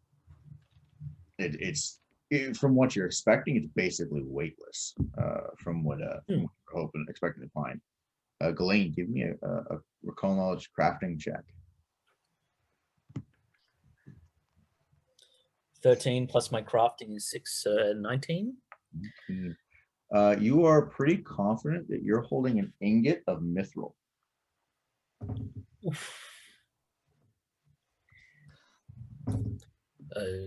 Fizzle, what's this? Is this mithril? Where did you find this? This is expensive material. Are you sure you just want to use it for some hooks? Oh, I mean, hooks. Look, you can see the designs. I will send you photos outside of character, so you can kind of see what I'm working on here. Look, it's this is a passion project of mine, and you know, I did some work for some individuals, and this was the payment. So you know, I'm just trying to put it to good use. Gallain, this isn't a like chunk of mithril. This is a full ingot. This is thousands of dollars. Thousands of gold pieces. It must have been quite a favor you did for these people. This is a very, very expensive piece of metal.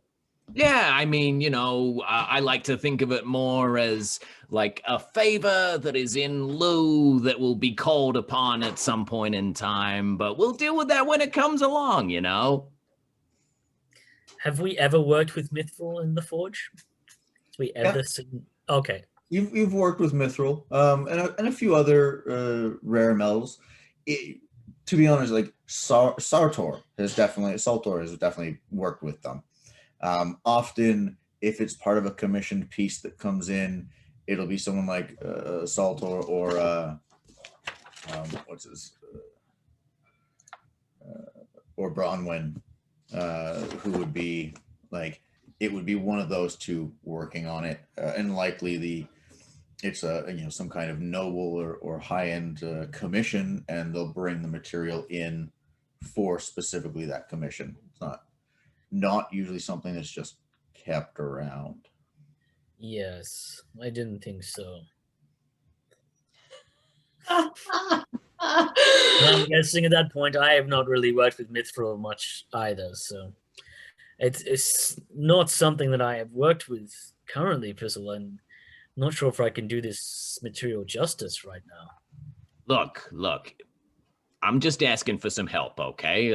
I got the tinkering side of things, but if you could, assist me with sort of the melting down and some of the finer, like hammering it out and all of that kind of jazz, you are much more talented than you give yourself credit for. You really got to push yourself out of your boundaries a little bit more. That's what I'm trying to do here. I'm trying to challenge you so that you can have some personal growth. That's because I believe in you. We don't have insight in Pathfinder, do we? Insight? It would be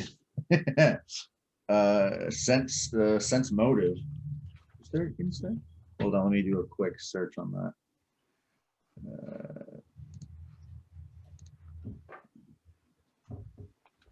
I'm just trying to work out how much do I think he's bullshitting me. I am telling you the 100% truth about my belief in your abilities. Some of the other stuff. Yeah. I'm on to you.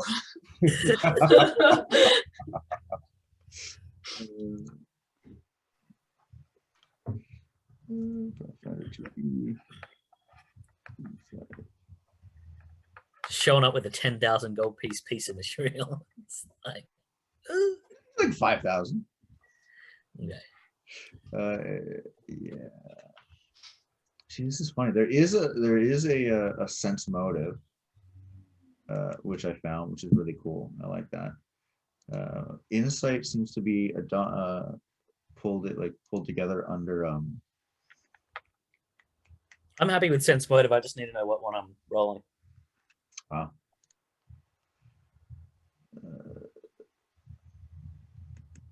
Here it is. Sense motive.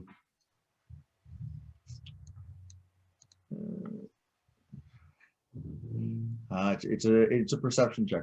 Technically a secret perception check. All right. Fizzle, what is your deception DC?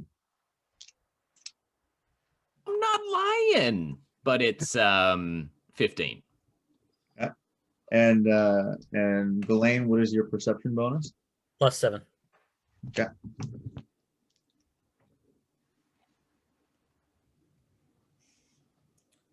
I mean, Gallain, it is strange to have such a massive chunk, and clearly there's something fishy about where he got it from. But he seems genuine in wanting your help to create these items. Not necessarily forthright about what they're for, but definitely genuine in wanting help to create them. Yeah, so one day we're gonna have to have a talk about who you did this favor for to get this piece of material. But for now, let's see what we can do with it then. So you're in? I'm going to try. Okay, let's get cooking. Nice.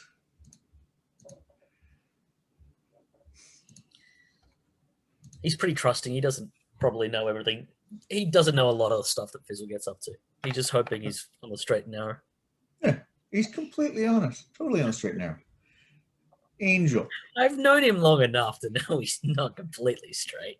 Angel in greenskin. All right. Well, you guys are working on that chunk of mithril.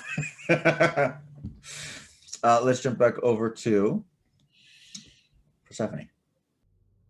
Welcome to the lands of Telemore, once ruled by the Caledonian Empire, whose military force annexed everything, from the Emerald Seas of the east all the way to the western Clodthir Mountains. The protective imperial arm had a very long reach, as far north as the deep Skal Woods, and all the way down to the great Dragon's Eye, an unsettlingly placid lake nestled at the foot of the Wraithwind Mountains, far to the south. After massacring the Ashdaja for hoarding knowledge, an act interpreted as controlling the development of humanity, the Empire stood tall for 6.5 centuries, its memory carved in the landscape with the building of roads and aqueducts, impressive monuments, and beautiful cities. All built, of course, on the back of the people that they triumphed over, and with the blood-stained hands of their beginning.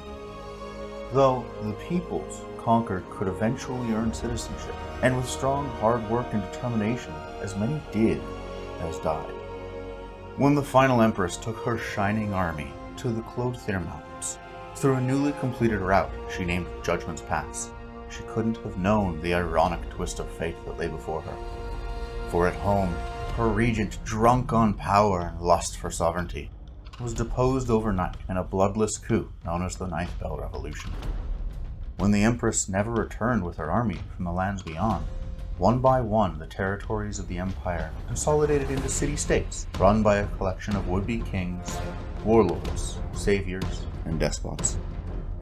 Our story begins in the 57th year of the Republic, or Imperial Year 704, as some scholars still call it, in the former capital of this once great empire of Caledonia, now known as Illyria. Nestled in a large lagoon on the southeastern side of the continent, at the end of a naturally protected valley, limiting entry from land, and guarded off the coast by the Wavecatcher Islands, this once crown jewel and center of power for the Empire, now a crowded, sweltering republic, run by the Illyrian Council, who do their very best to provide a fair and safe harbor for all peoples of all ancestries or creeds.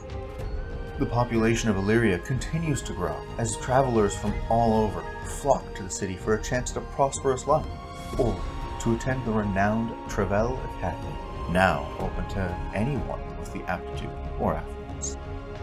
Some come to be open sea sailors, as the commerce and trade in the area provide enough windfalls to make people forget how many don't return. Beware though, there is corruption plenty. Between rival gangs, corrupt members of the city guard, the Elhans, and political desire, the average citizen is free to live the life as they choose, but should always be prepared. Bright streets, white limestone buildings, and open courtyards filled with fountains provide a false vision of a city that is much more dangerous than it looks. We join the lives of 5 disparate individuals on the morning of Namios in the 2nd month of the year, as they try to carve out a life for themselves. Little do they know, the world has other goals in mind for them.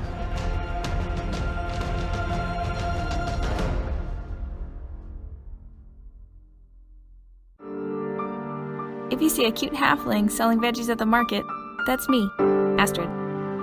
My best friend and I, Desmond, whom I like to refer to as Des, we spend our days gathering veggies to sell at the market. Little do many know, I actually woke up in this very market, with nothing. Nothing but the clothes on my back, Des by my side, and the only thing I could recall is my name. From there, I was approached by an elderly couple, who were vendors at the market, whom immediately took to me, and me to them. A year later, with still no memories of my past life, I'm still running that very stand.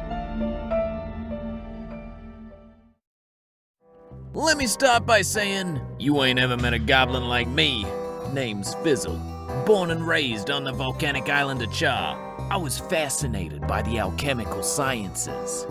I wanted to figure out how everything worked, and then make it better. However, that wasn't meant to be.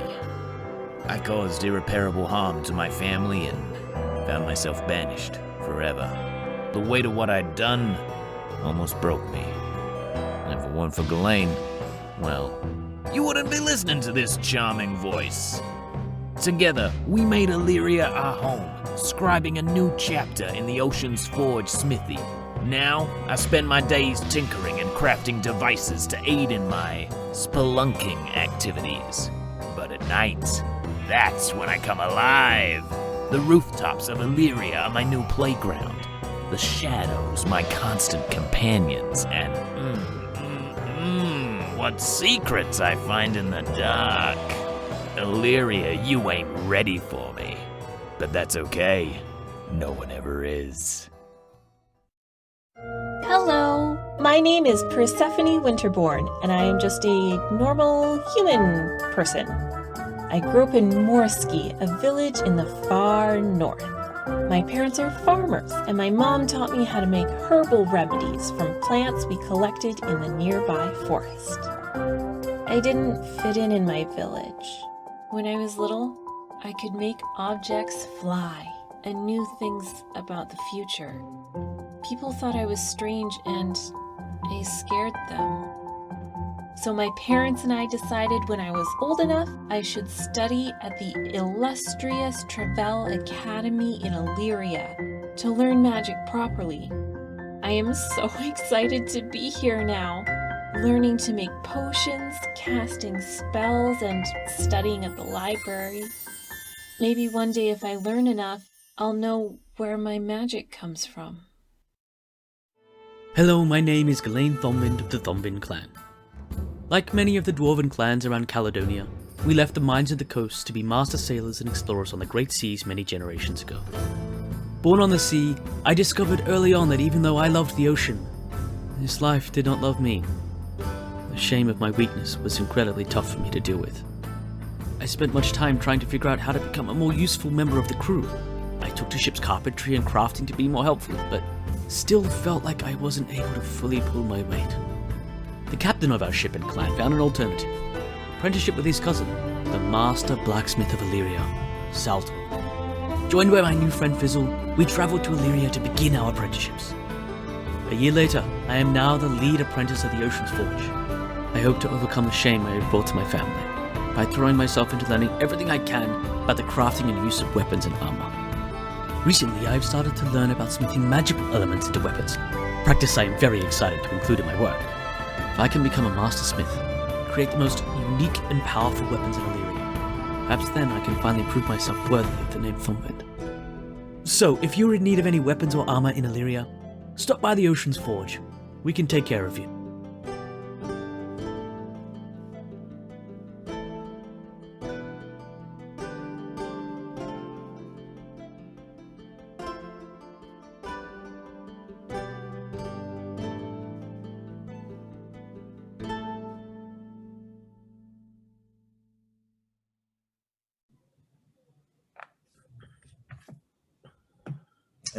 You were doing some more research. You finished your research, and where were you planning? Yes.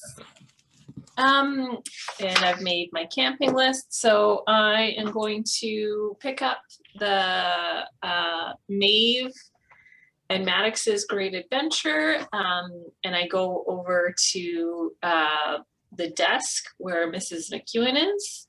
Mm-hmm. Hello.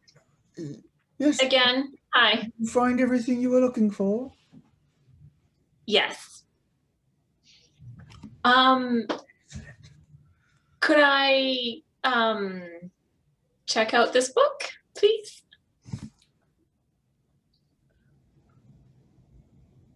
Oh, this was not about mushrooms at all. Quite the roaring adventure, though, of course, of course. Stamp.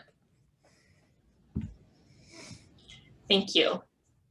When you're finished with that one, there's a sequel. It is little known, Ooh. and I truly think that this author really shines in that. Okay. I'll come back for that. Excellent.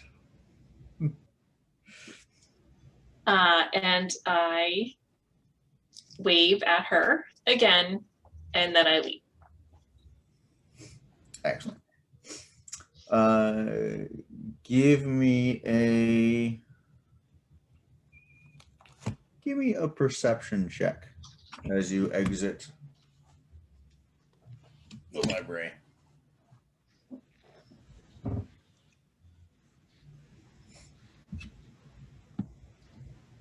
Unnatural 20.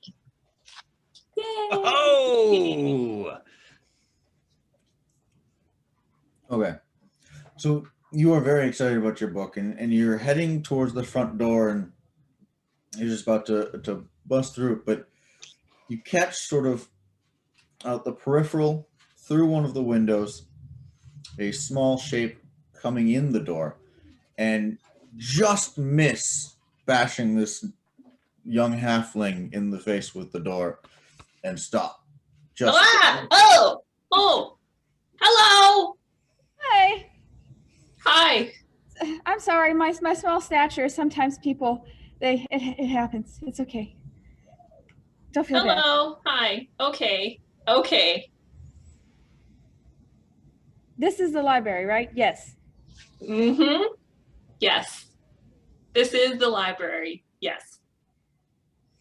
And then I want to talk. Des, we found it. This is good. Stephanie, there's an adorable ferret on her shoulder. I like your ferret.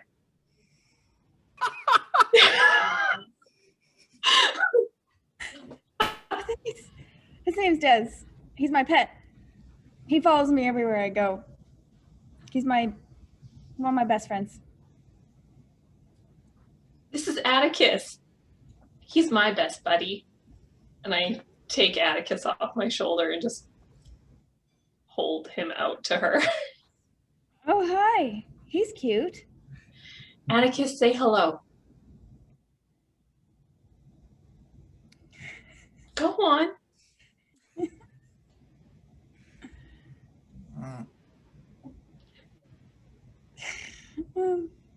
He's tired. We've had a long day of research. What were you looking for? Poisonous mushrooms? That's exciting. I sell vegetables at the market, so I like stuff that grows. I'm going to look for a crest. Do you know how to research books? Yes.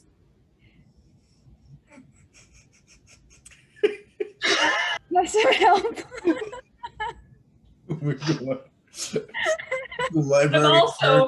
also, by the way, have not moved since I opened the door. Oh yeah, no. Like blocking the entrance. Awkward and awkwarder. Unless we have somewhere to be. I'm sure there's someone in there that can help me.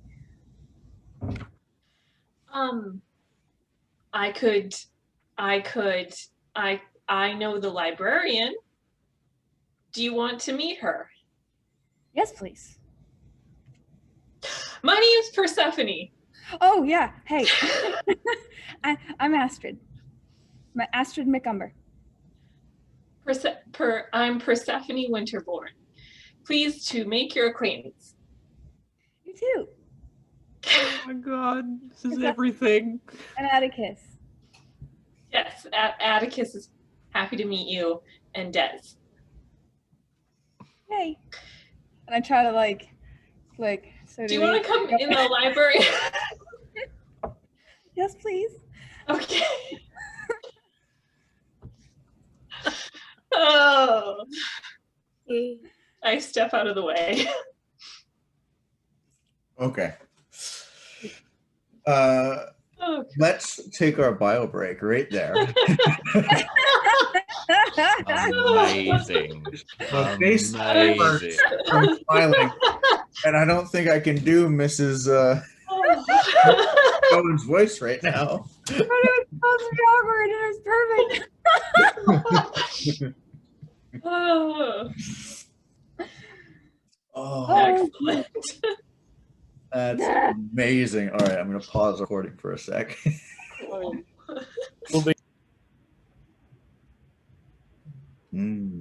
Blueberry.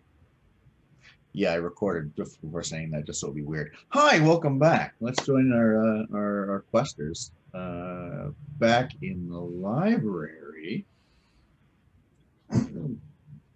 Happiest place on earth. Yes, wonderful to meet you, young miss. What was your name again? I'm Astrid. Astrid, it's so nice Persephone finally bringing her friends around. Good to meet you. Make sure she tells you about that book that she just took out. It's quite a good one. Fantastic romantic scenes, if you know what I mean. I'll be sure to ask. Question though, where would I find family crests? Family crests would be listed in the genealogy section. Depending on which family, you could sort by noble lineage or geographically. What particular would you like to know? I'm looking for a crest, but I have no. I don't have a name. I don't have any information. I basically only have a photo. Give me one moment. And she sort of busies herself tidying up some things on her desk. Comes out from around the kiosk and puts a chain across and just says, follow me. And she leads you in down the library. Persephone, I'm assuming you're following as well. Yeah, I trail along. This is you've normally you spend a lot of time at the horticultural section. You've done a lot of time in local geography, camping knowledge and whatnot. Not as much time in the fiction section, but maybe now that you've been introduced to something, it'll draw your attention.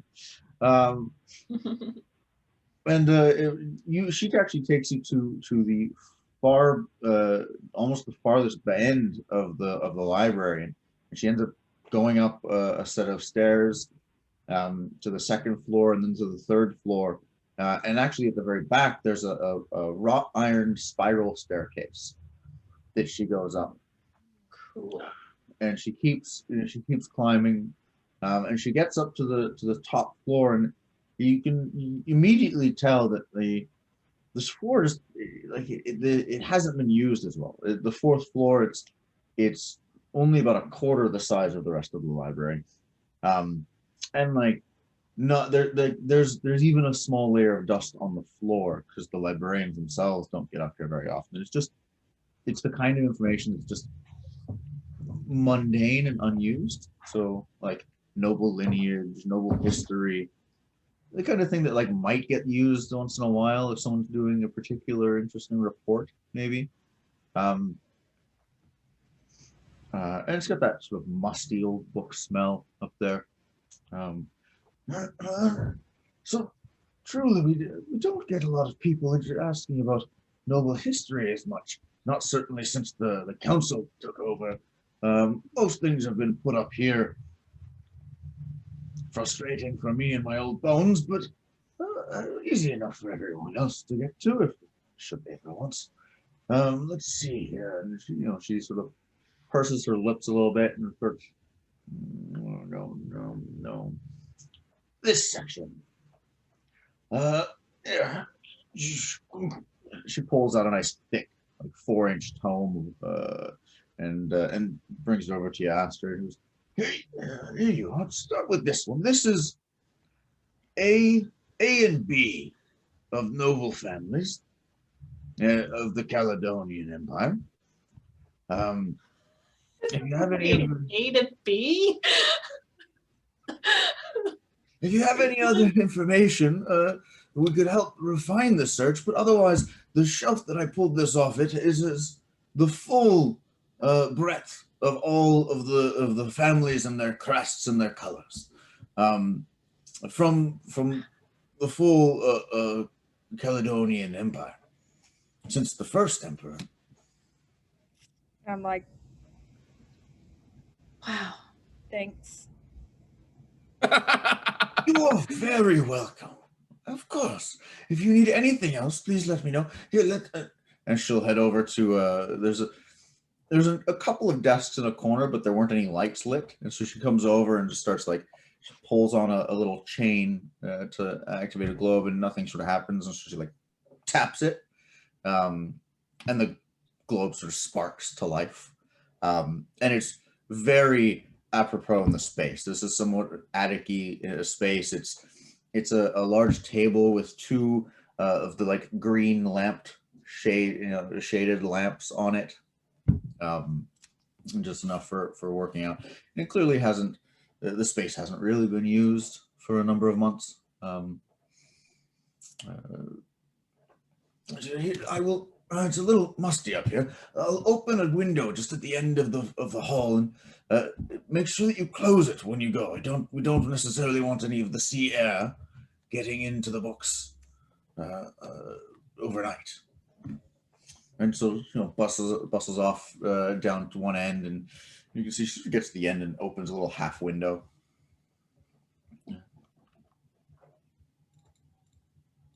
Well, this is going to be a lot of work. I will put the book onto the dusty table, and I'll say to Persephone, "I'll probably be here a while. You look like you're on your way out doing something. You don't have to stay." You want help? I look at Des. Yes, please. I essentially and I take my backpack off, and I pull the robes out, and I show her the crest, or where the crest is on the sleeve, and I'm basically trying to find this crest. I'm just trying to find this crest. I have no reference of names or whatever. Hopefully there's enough pictures that I can decipher, but any answers to this, whatever looks like this is what it's all about. I start with AB, you start with D and E. Okay. Yay. I want to pick up the robes and hold it by the light, or maybe even like wherever there's the most light. If it's over back by the window or underneath the lamp, I want to take a really good look at the crest before I start looking. Okay. Give me a perception check. Ooh. 17 total. Nice. Yeah, you're able to. You start with under the lamp, by the reading table, and a little distant, but it's still quite dusty. It's in a weird corner, so you sort of walk over to the window and take a look at it, and it comes across as a very simple crest and sigil at the beginning, at first glance, especially with the two-tone nature of the sort of the coloring. It's Astrid, we never discussed family coloring much, did we? No. So it's more of this is like a lighter shade of navy blue with a dark purple for the crest itself, and so it's like you can tell them apart, but without like good light, it's hard to, you wouldn't necessarily notice. But you take it over the window and you sort of examine it, and it's beautifully intricate. It has there's a couple of like scroll work, kind of like Celtic knotwork around the outside of it. It's not centered the way a lot of crests were. There would be like one thing in the center. This sort of has, it's split. One side has a ship's anchor, and it's hard to see the bird, but you think it's probably a raven on the anchor. And on the opposite side, matched to it, it has like it's like a cliff face rising up against the water. There's no lighthouse, no building or anything. It just sort of like, it looks like dense forest on a cliff face that sort of comes to an abrupt end. With clearly the like motif of waves crashing against it. Is there a motto on the crest? No words at all. do I recognize from going to the academy and maybe knowing a bit of general history about how the academy was created, do I recognize the crest from anything at school? Give me a recall knowledge check based on society, because I don't think your lores. No, your lores won't work. Oh, 10 total. Okay. It's the style of it is not something you're familiar with. You do go to school with, like, there are a lot fewer nobles going to the academy now, but there are the odd one, and not even all of them are super cliquey either.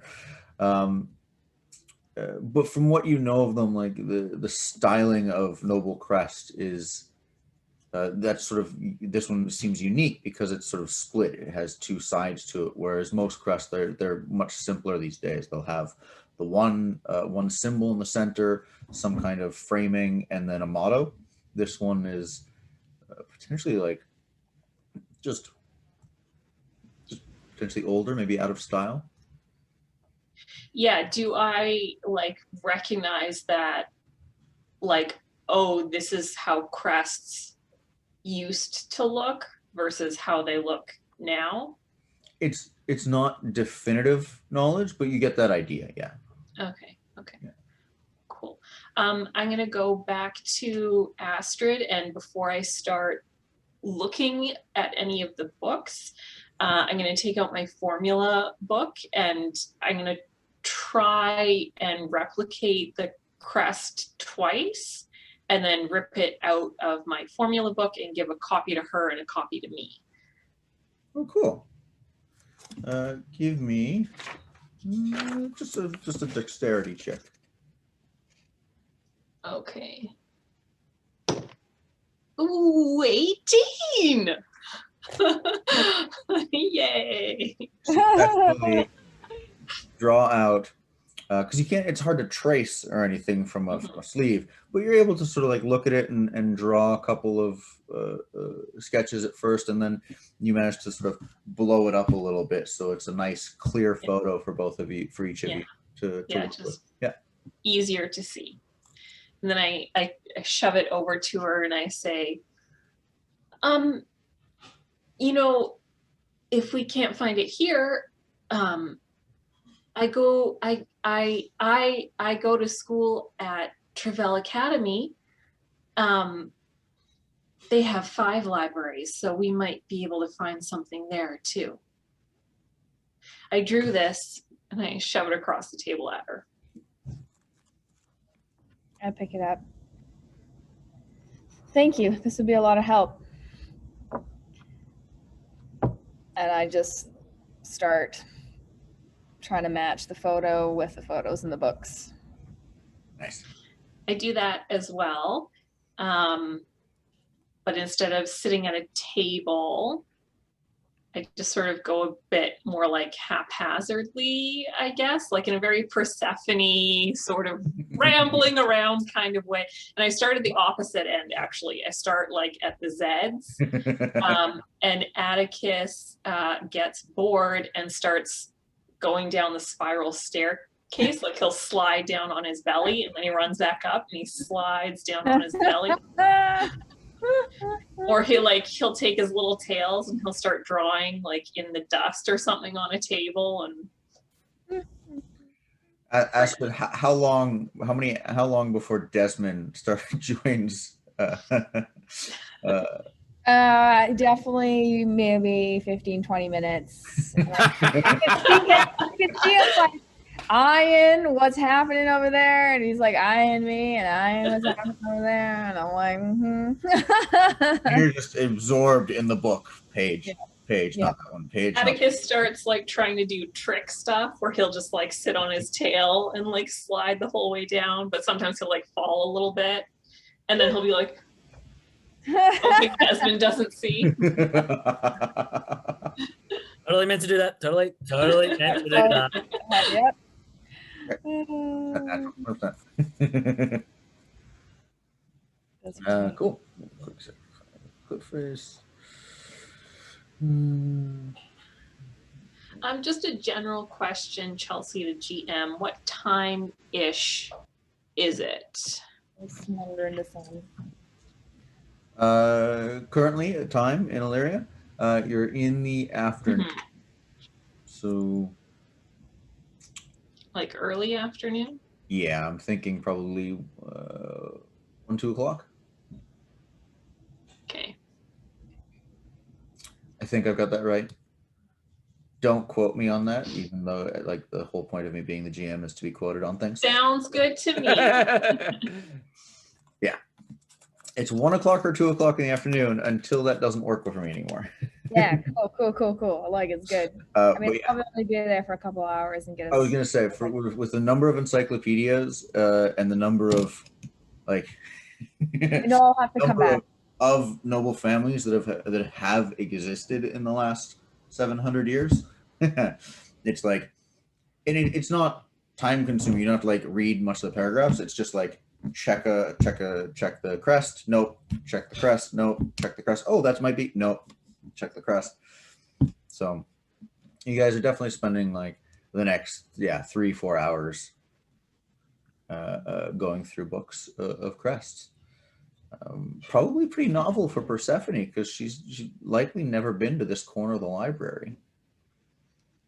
Yeah, I probably, in all honesty, get distracted and I just like kind of start actually reading the information because I'm like, Still on Zed.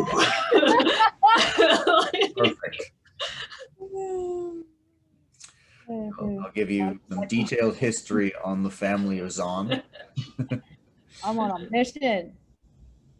But I will also write down the amount of the alphabet that we do get through. I'll make a list and I'll check off the ones that we have gone through and haven't gone through. Oh, awesome.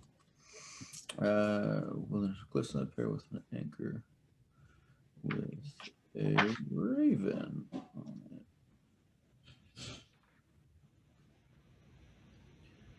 I'm probably having quite a lot of fun, actually. Like for Learning something new in the Persephone. library, like, Like, I was gonna leave the library, but now I've made a friend and I'm back in the library. What a wonderful day. Face it, she didn't really want to leave. She just Yeah. thought she should. She was looking for a reason to stay. Yeah, Yeah. okay. Found it. she almost smacked the reason in the face of the door. That was perfect. I wasn't sure if I wanted her to barrel you over or if that works too. I know. I was like, do I want to roll high or do I want to roll low? Right. Give me some. How about you both give me perception checks with +2 each, because you guys are helping each other. Ooh. Oh, Friendship. Natural 20! no. No way. Friendship. Natural 11. Yay! So yeah, I Is that got our that. first nat 20 of the campaign. On That air? is our first nat 20. Is it? Yeah. Oh. Yeah, because I read a book, yeah. we didn't have a nat 20 last week. Of course, Persephone reading a book gets a fucking nat 20. Perfect. Should be. So +7 would mean that I it's +7, 8, 9. Oh, I got unnatural 20. Unnatural 20. Ooh. And then Alright. Persephone, what's your grand total? 28. All right.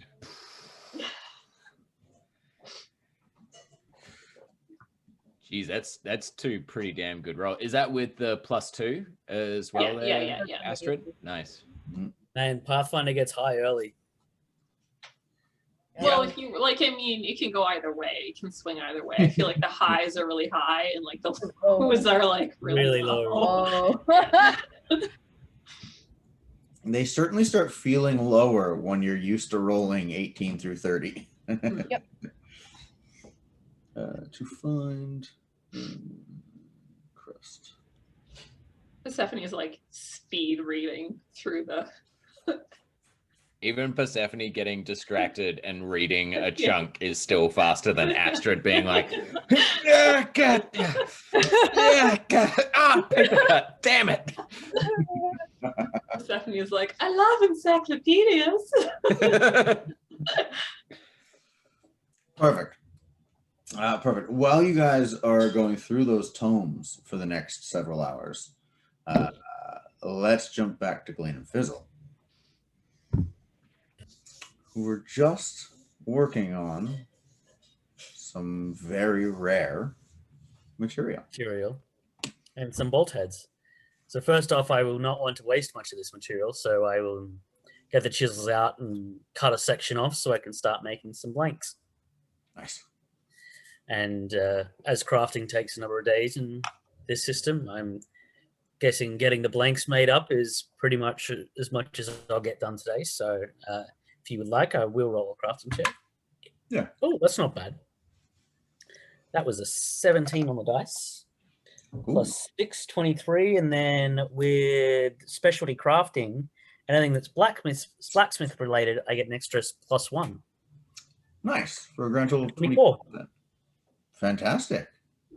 Well done. 24.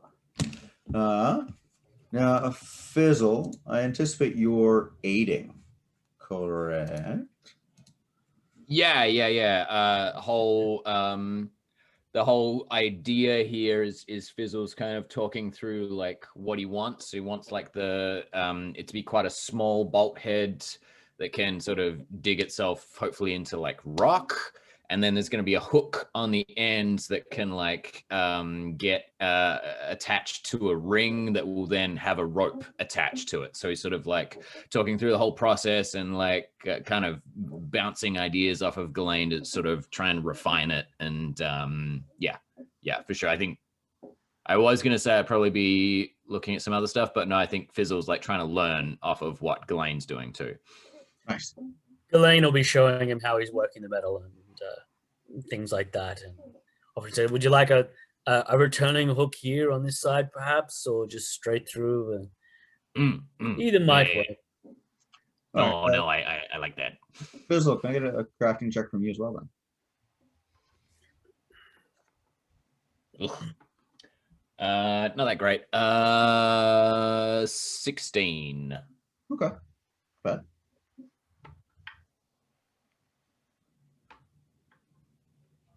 Yeah. Cool. Easily enough, yeah. Gallain, without you don't believe that you've wasted any of the material. You've done a good job of sort of sectioning off the pieces you need, sort of trimming them down to like exactly the blanks that you're looking for the particular items. Fizzle's explained sort of the proportions and sizing for it. It's an interesting experience working with something that feels like or looks like this should weigh more, but it's you freaking flowing it around. It feels almost weightless. It's a very like novel and intriguing experience. Yes, I haven't worked with the material. I haven't worked with a material like this before. I'm enjoying it. Yeah. Nice. Yeah, definitely for so you're just going to start with the blanks for the bolts. Yes. And then there's a number of other things, but they'll wait for the next day. Yes, I don't imagine I can work on more than one part at a time. So the bolt heads, I believe, were the shafts going to be of mithril as well, or was that going to be of wood? Okay, so the bolt and shafts with the ring at the end, just blocking it out. Nice. And we'll say, Fizzle, that you with your previous crafting check from before, you've got enough sort of belt buckles of varying quality that you can put together one of the other items you were thinking of. Okay, great. Yeah. So once I've sort of done helping Gallain, I would start to sort of be like measuring that out and working on the harness. Yeah. Cool. Good. Well, I think those activities for all of you are going to take you till early evening. So you guys are probably finishing up at sometime around 7 p.m. 7 p.m., 8 p.m. Probably getting later in the day. Let's jump back to Persephone and Astrid. You guys have definitely powered through the majority of the books. Wow. Like for us. starting at AB on one end and Z on the other. Persephone's definitely powers through more. But the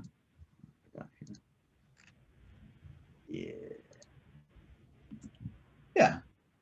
So Persephone, you're definitely up by like PQ at one side. Astrid, you've made it. You probably just finishing up on F. I didn't realize. Looking at the books, looking at the books themselves, you guys can tell that like the MAC, the M, is like 4 books alone. So many Macs, all the Macs. Very overwhelming. Yeah, and you guys have you've noticed a few crests that were similar, especially some of the older ones. Most of them, what you've found there, like more than 100 years old. But the families of either the families have completely gone extinct and they've completely died out, or like comparing really closely, like one of you's like, oh my god, I found it, and you come over and then the two of you could together compare, and there's just like a slight difference. Either it's a different bird, or it's not a different anchor. It's instead of an anchor, it's a compass or something. Just subtle differences that sort of make it seem like, oh, it's not quite the one. Yeah. So we didn't find it. We didn't find it yet.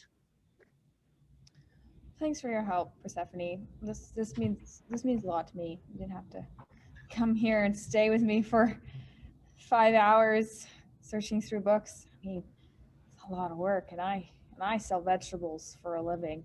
And that's a lot of work. I mean, how could I ever repay you? Did you have something I could help you with?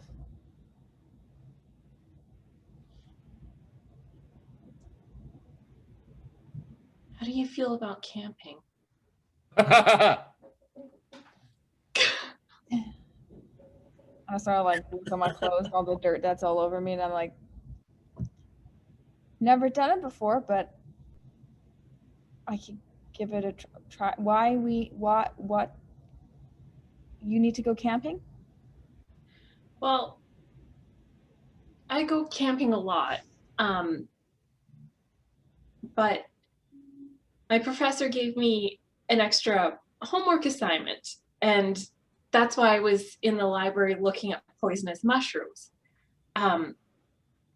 She sent me to harvest some, and then she's going to help me make a potion with them, one I've never done before.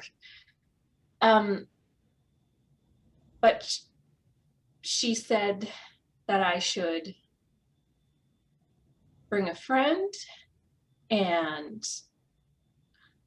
I could ask some other friends, but they're all school friends and they're busy with their homework.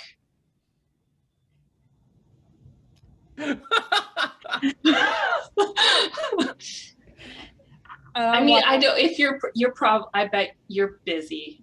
I get it. I mean, to be honest, this morning my cart was stolen and I wasn't able to go to the market and sell my veggies as I do but it allowed me to have time to come and do this. As far as I know, my cart is still stolen. Well, So I have time?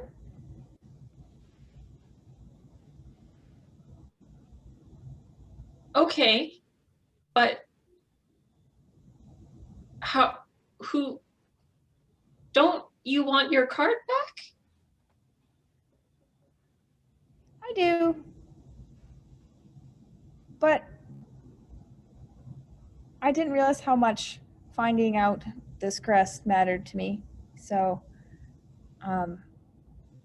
it's the least I can do for you helping me and showing me around and introducing me to the lovely librarian. Well, camping's gonna take longer than what we did today. It might be like 2, 3, 4 days. You know what? I'll help you figure out this crest. We could go to the school. The reason I have my extra homework assignment is that a lot of the professors have left to go do something special for Travell Academy. I don't know what it is. My professor wouldn't tell me a lot, but when they get back, well, maybe I could ask one, or Travell has 5 libraries. We could go looking in one of them. I like that idea. And we should add getting your cart back to the list too. I've started a list of the alphabet, and I have a camping list, and I'm just gonna add find cart to the list too. I like that idea. Yeah, I like lists. I like veggies. I like them too. I like herbs and plants and all kinds of growing things. I grew up a ways from here, and sometimes it's hard being in the city so much. I wish there was more green things around. That can be tough. Shall we meet tomorrow? Okay. I still have some things to get and to like pack. You know what? We should meet. I have to leave. I'm going to the south. So we should pick a place to meet and a time. I like that idea. Do you need any extra camping stuff? Yes. I I mean, I can find things, but I'm not equipped. Okay. Well, you know what maybe we should do then is maybe we should meet early, and then I will get some of the stuff that I need, and then we can get your stuff at the same time too. And I have some stuff and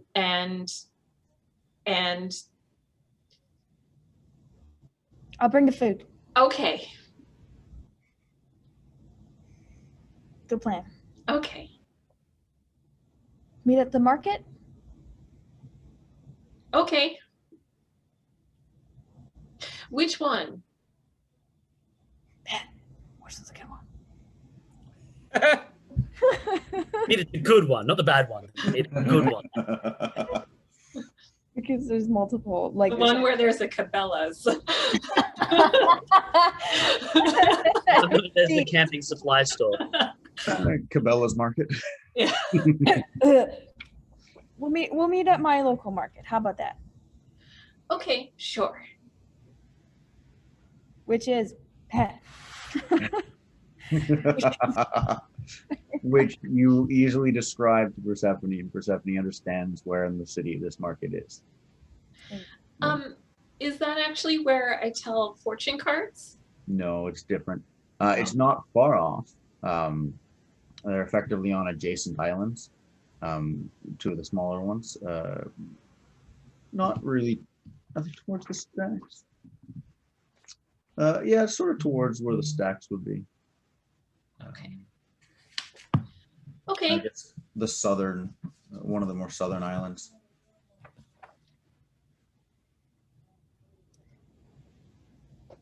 Let us go.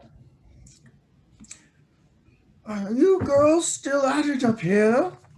I've locked the front door and I was just gonna turn out all the globes.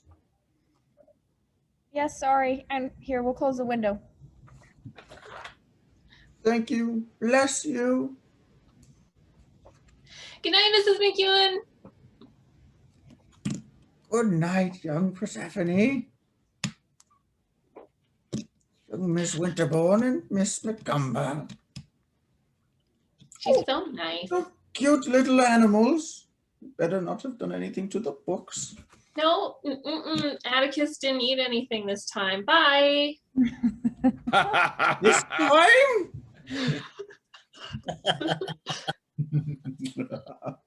I squish Atticus like down into one of my pockets and quickly leave. Down the spiral staircase. Nice, nice. Spiral staircase. Staircase. Door. Back to Fizzle and Gallain. Anything for this evening? I think that's enough forging for the day. I'll do some of my weapon training for half an hour to an hour, and then dinner. The boys are coming tomorrow night, so I don't need to worry about them today, just myself. I'll stick with Gallain until after dinner, and then I have some other activities I need to attend to. I'll see you back at the place. I'm gonna have another pot of ale. Oh yeah, enjoy, buddy. Remember, you promised one day I just pat where the hot sauce is. Not this day. Okay. And I do a very, like, over-the-top flourish bow. Fare thee well, Lord Gallain. Enjoy your final pot of ale. Everybody, this man saved lives today. You should be thanking him for the service that he gave unto this city. And then I just start a slow clap and slowly back out of the restaurant. Not a lord. Ignore him. There's like 15, 20 people in the restaurant. At least 2 or 3 of them like get out. They start. And then like self-consciously.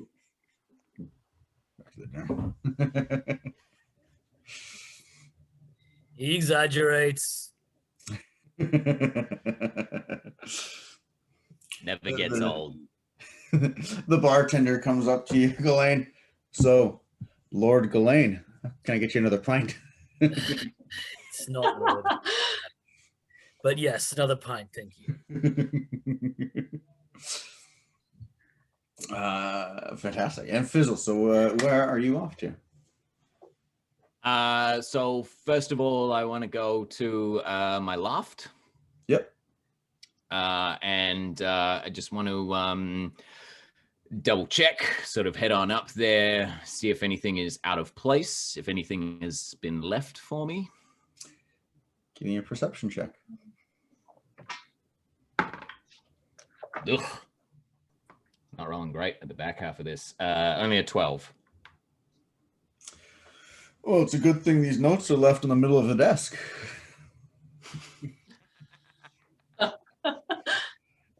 Great. Seeing them, I'll just sort of go over and okay, let's see what we got, and I'll sort of light a little candle, give myself a little bit of light, make sure it's hooded so as not too much spilling out from the window, and then I'll go through what has been left for me. It's a simple, like it's a single sheet of paper. It's been folded over twice. It's got an F just inscribed on it, in case that wasn't, in case it wasn't obvious who it was addressed to. Folding it open, it just lists the numeral 1 at the top, and then and then underneath it lists there's a manor house at the corner of McCreary and Tulin on the Isle, on the Royal Mile. We have lost contact with someone who was inside. The information in the office on the second floor would be of great interest to us. You have 3 days. Fuck. Okay. Shit. There is a manor house corner of McCreary and Tulin. Tulin. Okay. Isle on the Royal Mile. Shit. Fuck. Shit. Okay. No. I got this. I don't have all the tools that I was hoping, but you can do this. It's totally just a challenge for the skill set. Fucking got this. Okay. All right. Do I know the place that they're talking about? You recognize for certainly the Royal Mile. It's the island that borders around the academy. It's the wealthiest island. The streets you don't recognize immediately, but you know that Tulin is neither of them are like the main drag that comes up, so it's likely one of the lesser known manor houses, probably the beginning of the Royal Mile. It's been you have less experience jumping on house to house from this on this particular island because they're a little more farther spread apart, a little more patrolled.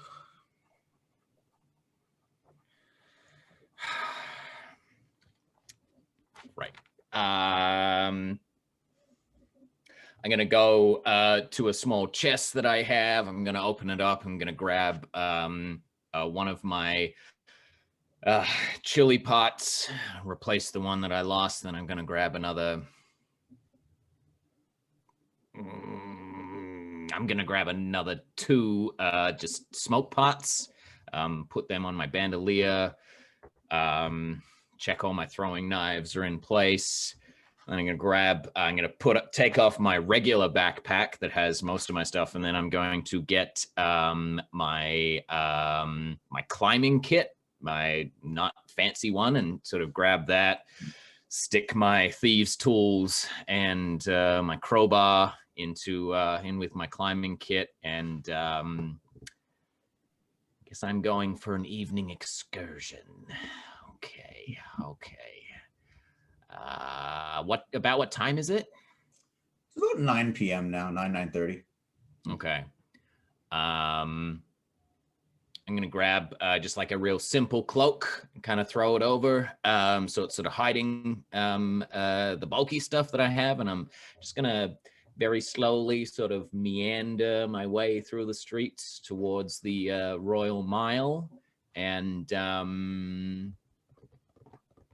yeah, just it's a scouting mission tonight mainly, but I just want to try and get a little bit more of the lay of the land out there.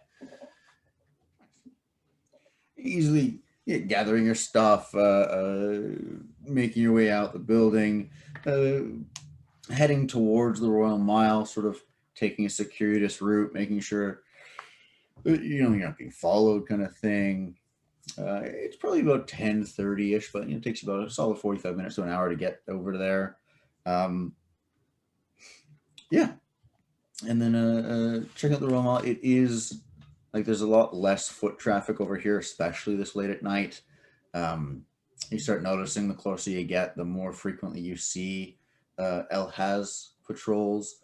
And then at some point it sort of switches. It's less like you get the odd El-Haz patrol. And you would know this, the farther into the island you get, the more often these families will have their own security, their own guards. And so then you start seeing like different guards in different colored garb, depending on which manor house they're sort of stationed at here and there. As you get closer to like 11:30, you'd see sort of like a guard rotation come out, often at like a significant number of the houses on the manor house. All their guards sort of shifts end around the similar time. It takes sort of a rather the more wealthier / more intelligent manor or houses, family houses, would have noticed this and maybe switch up their guard swap. But the majority of them are sort of like, this is the schedules and that's what it is, and they never think about changing it. Are you trying to be? You're trying to be pretty stealthy. Unobtrusive? Yeah. I was gonna say if there's a point sort of in between where it swaps over from El-Haz to family guards. I don't know what kind of like rooftop highway I can find around here, but I would ideally like to make it onto the rooftops and sort of be going from one to the next. But if that isn't ideal because they're like big manor houses, then I'll just become one with my friends, the shadows. You're still at the beginning of the island, the mile. It's still tightly packed enough. You can't really jump rooftop to rooftop, but there's at least like high stone gates and fencing around everything, so you could like climb on top of the stone fencing, and it's narrow. It's like 2-3 feet across, but with your stature, it's easy enough for you to like run across. It's practically a road. Give me a stealth check as you get to sort of this point. Come on, baby. The first of many. Come on, baby. Booyah! That's natural 16, so it's going to be 24, Games Master General. Nicely done. Nicely done.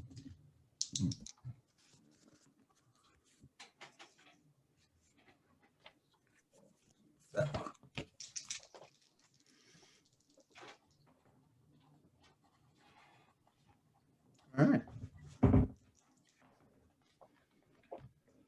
Yeah, you get up on top of the one of these stone sort of fences that goes around it, and it's some of the manor houses are in better shape than others. As you're going around one area through some large trees, sort of an orchard piece that's grown over it, the top of the stone fence is sort of crumbling a little bit.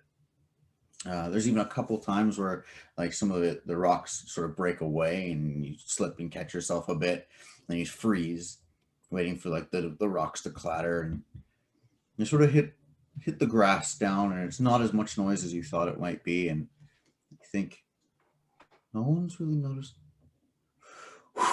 Okay, and you keep going. And you sort of get out of the trees, and there's some manor houses where you got to go. You find Tulin Street easy enough, but there's a number of manor houses that are that are much brighter than the others. They're very well lit. They have a few more guards, and you decide to sort of take the long way around to get around them a little bit more. It takes you a little bit of time. You found Tulin, and so now it's sort of like grid search, pass back and forth till you can find McCreary. But eventually you do find it. You're getting on about midnight, and you're pretty confident you found the house that you're that was sort of referenced in the note. It's not a very brightly lit manor house. It's neither one of the largest nor one of the smallest, somewhere right in the middle, Goldilocks zone. There are a couple lights on in the window, and you can sort of see there's sitting on a perch, sort of watching it. You can see that there's sort of 2 patrols, one guard and one dog, and so they sort of circle the outside of the property. And there's probably, the property is still big enough that it takes a solid 15, 20 minutes between each pass for the one guard and whatnot, and the puppy dog. And when you say they patrol like the outskirts, like they're patrolling the out, there's like a wall and they're at the inside, they're patrolling. Yeah, there's like a wall and they're sort of like doing rounds around the inside. You definitely notice like one of the guards, you see him, he's basically chain smoking the entire time he's coming by. He's paying, keeping an eye out. You see he's glancing around, looking around, but it's likely that nothing has happened that he's aware of, that he's not paying a ton of attention on his job. He's doing a lazy job. Okay, great. And it's around like midnight to 1 a.m. by this point in time? Yeah.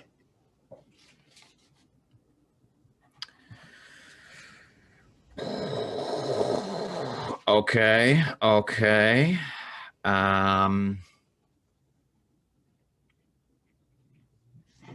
How far would I like sort of spying it out? What was I? Is there only 2 floors to this building? 2 floors and an attic. It's from the closest point on the stone fence to get to this house. It's still a good 150 feet across. It's a decent seeming yard. You can see there's another manor house on the opposite corner that is one of the larger, more brightly lit manor houses. So you can sort of skirt around this one crescent shaped wise, but you're trying to stay away from that brightly lit corner. The manor house itself, it looks like it has, your classic outbuilding, maybe a secondary house on one side, a little patio across the second floor, a stables in the back. The main house definitely has the 2 solid floors and then a little attic space on a couple of the buildings.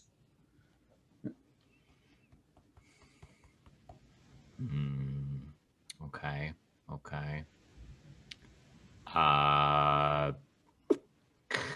Any indication of what?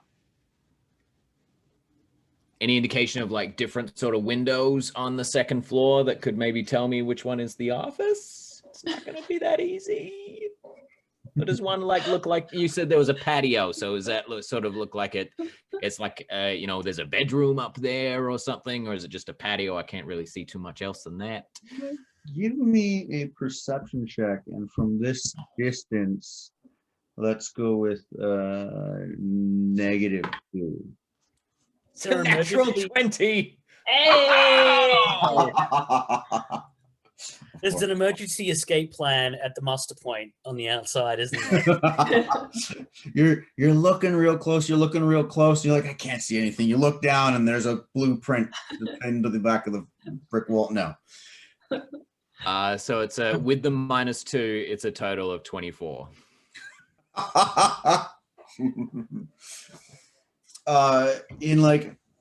You're sitting there peering through the trees and you sort of like position yourself to be at just the right angle that sort of like the light from that brighter house is glinting off the building, and you get a good angle, and it seems really dark, and there's maybe 2 lights on in the upstairs and another 2 or 3 lights on in the downstairs, and as it gets crawling towards 1 o'clock, 1:30, so the lights on the downstairs all go out.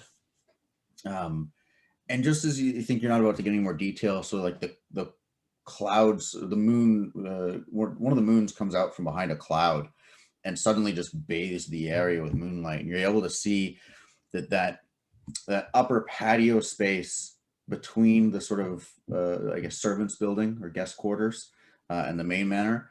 That patio space does connect to a bedroom, and on the far east side of that bedroom seems to be connected to another office, what looks like an office.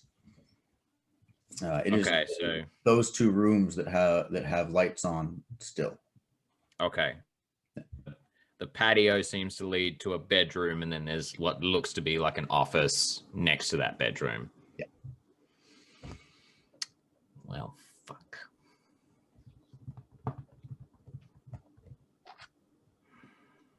Okay.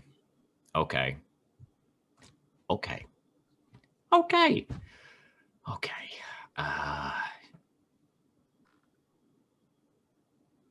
I'm gonna go. I'm gonna go. I'm gonna go. I'm gonna go. I'm gonna go. I'm gonna go. I'm gonna go back. I'm gonna go back. That's what I'm gonna do. Don't do it now. You should get some stuff. You should go get some stuff. You should go get some stuff, and then you should come back. You shouldn't just go now. Are the lights still on in the bedroom and the office? The bedroom lights just went out.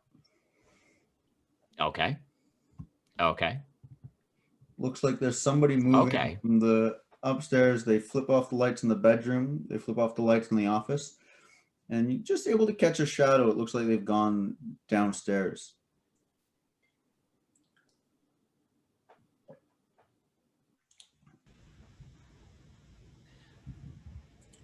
When was the last guard patrol that went underneath me? It was the last sort of patrol that went by was probably about 10 minutes ago. So you're expecting another to come by in about 5-10 minutes.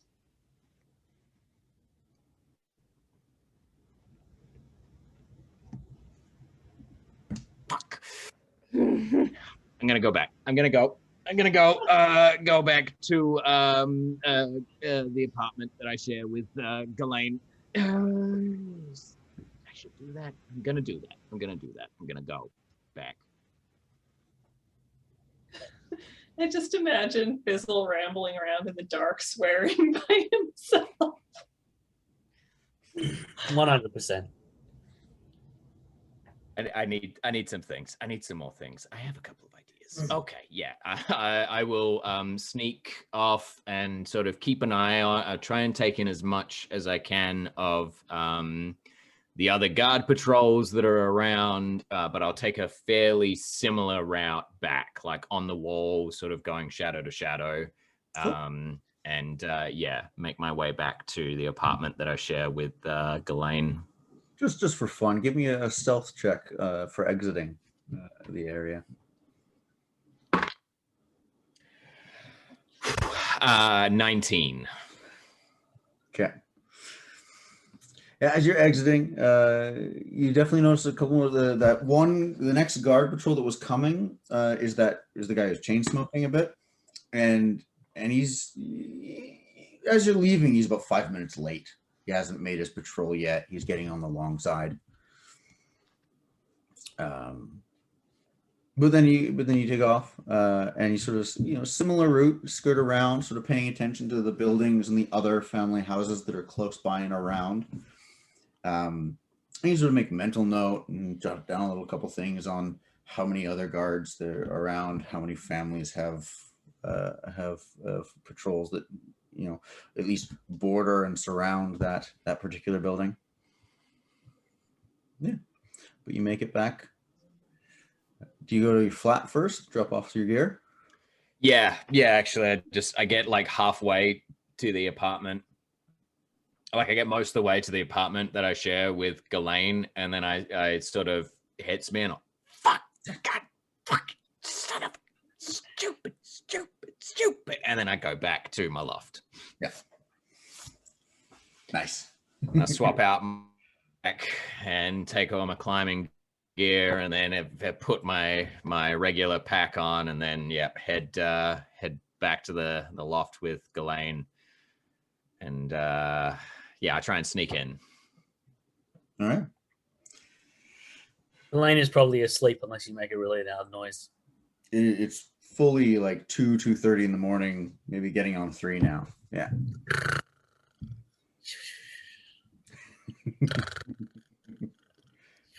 Stealth. Ugh, not as good. I'm glad that stealth check came now. I'm getting pretty tired. It's only a 17. Okay.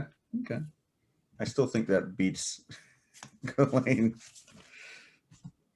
Does that beat you, Gallain? Are you 18?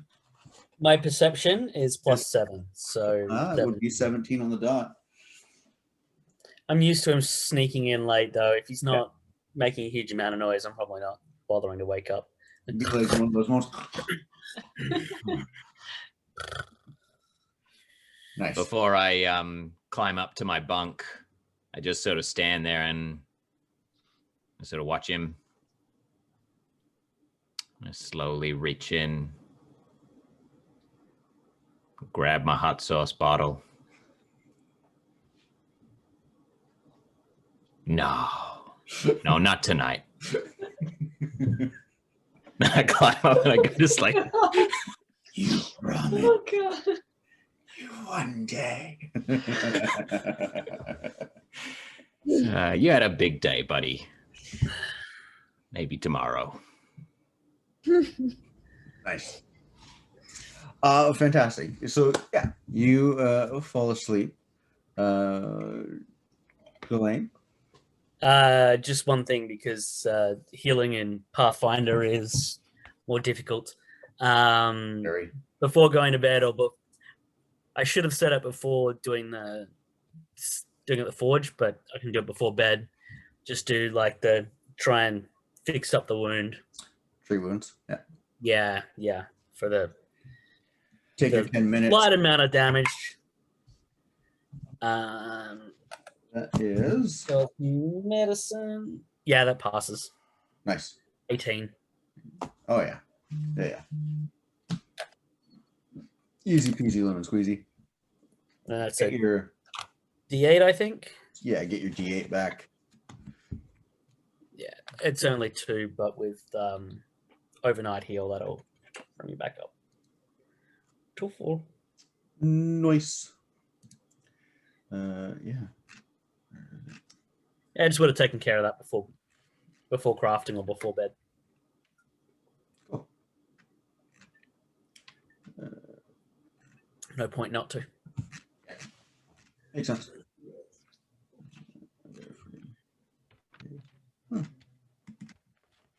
Cool. Sweet. You guys are asleep. Astrid and Persephone, anything you guys wanted to do before you guys head to bed? Persephone? Are the gatehouses around the city manned at all times? Yep. Or personed at all times, I should say. Yep. There's someone stationed at the gatehouses overnight. Often, especially on the smaller gatehouses, and depending on what neighborhood they're in, it's like one person. And I would like to go to the northwest gatehouse. Okay. So like what would be, if there's several kind of small ones in the area, I want to go what would be like the biggest, most well-used one. So are you talking gates out of the city or? Yes. Oh, okay. So like there's 2 pretty significant main gates out of the city. All the other gates are sort of or it's accessible more by boat, gondola kind of thing. But yeah, you go to one of the main gates. You'd probably have to, if you were getting back, like walking home back to where you were, you'd pass by this gate on the way home. Okay. But is it in the northwest? So the way the city is, let's see if this will match. There we go. This is where the gates are. and it's really every other access and entrance in the city is surrounded by water. Oh, okay. So there's only 2 points Yeah. of entry in and out, basically. Yeah, there's really only these 2 points of entry for like carts and gates and horses to get in and out. Otherwise, everything else is gondola and boat access.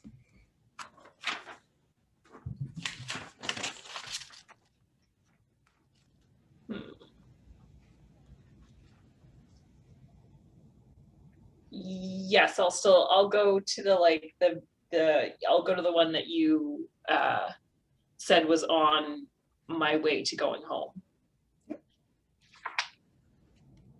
Is it dark yet? Yes. Coming on, like you guys have left the library around 8:30ish. By about 9:30, 10, it's like the sun, it's heavily twilight. The sun is setting. Okay. I'm gonna have Atticus in my hair, but he's going to like pop out the back of my hair. So he's and I let him know to I just kind of have a chat with him, and I tell him just to keep an eye out for me, and he's going to be looking for anyone behind me. Okay. As I'm walking. And he kind of, this is a usual routine if we're walking by myself at night. He keeps an eye out for me. Cool.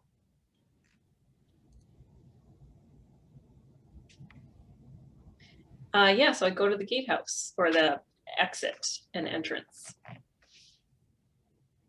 Okay.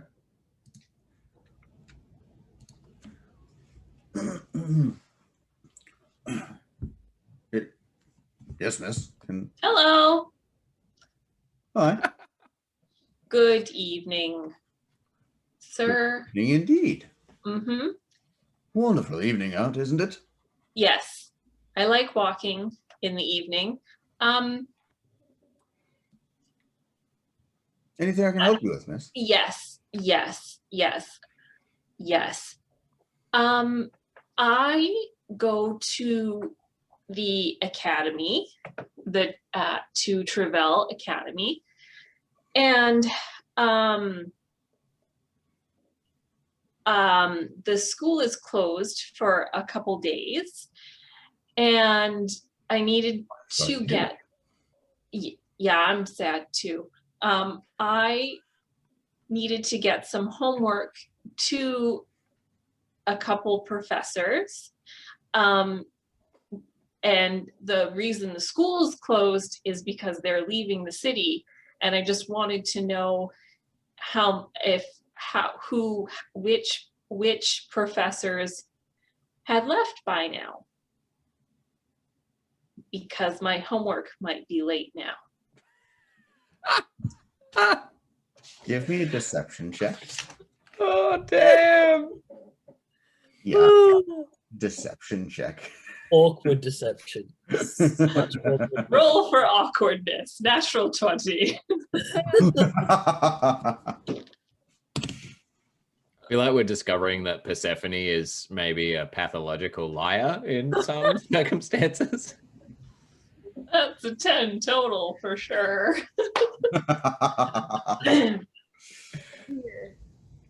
Man, even Gavin would see through that lie. Oh, sweet Gavin. Your homework, you say? Wait a minute, did you say the academy is completely closed? Like all classes? That's what my professor said. That rotten brat. My daughter is at school too. She said classes were, it was a field trip this week. God damn it. Child. I didn't get my homework in, so I might have misheard. It could just be my classes. What's your daughter's name?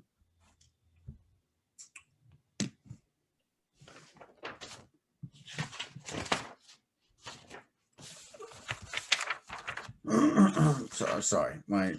Yes. My He's daughter. got a lot of daughters. He's got to remember which one's in class.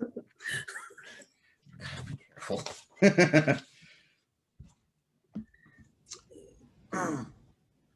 My daughter Shannon. She's taking an arts degree. In school. Mm. Are you also in the arts program? Nope. Mm-mm. So probably just my classes then. Which classes are you taking? Primal studies mostly. Ah, the magic courses. Mm-hmm. Okay. Yes. That I can at least understand. You know what? I didn't. Oh. You've been very helpful. Did you see? Okay. So actually, I saw my professor talking to another professor that I didn't recognize. But then she told me that the professors were leaving the school. But now I'm thinking maybe it's just my professors and the magic professors. But I didn't recognize this other professor. And I wanted to know maybe if he was new to the city, and if you saw him leaving, because I might be interested in taking some of his classes when he gets back into the city, sir. Yeah, it's very interesting, miss. I'm sure your classes are a lot of fun. Keep going. Don't hold up. I'm sorry, miss. I haven't seen, or at least I'm not aware of the professors' coming-ins and goings. I mean, I couldn't name my own daughter's professor if you asked, but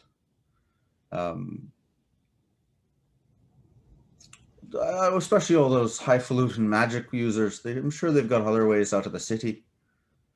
That's true.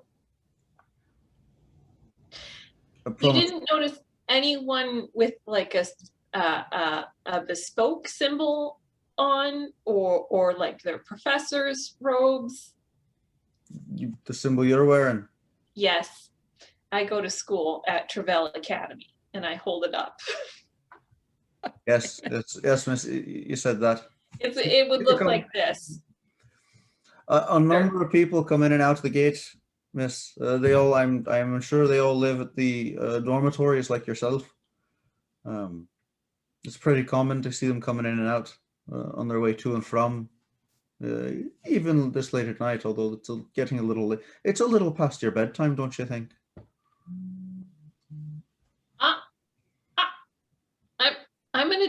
I can set my own. Miss, I promise. If I had seen the professors coming in and out, I'd let you know. But I don't know any professors myself, and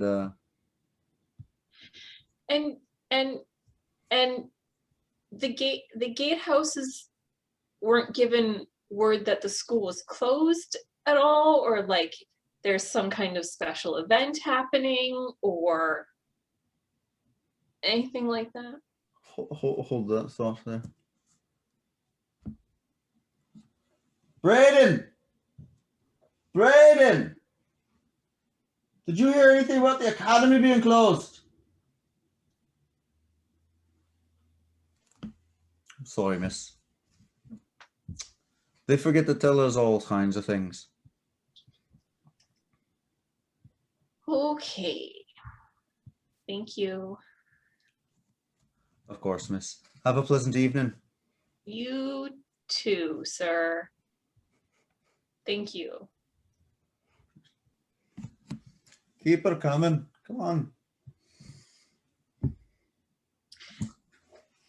When I'm walking away, do I notice does it look like there's more guards than usual? Give me a perception check. Ooh, 16 total. As you exit, I mean, it's not something that usually catches your eye, but you take a look around and just sort of. It's not that there's necessarily more guards around, but it does look brighter than it would normally than you normally think. And this could be easily a figment of your imagination by thinking like, oh, there's something going on. Maybe people are excited. But there's this thought in the back of your head that maybe there's a few more torches lit by the gate. There's a few more. It just seems more visible, more aware.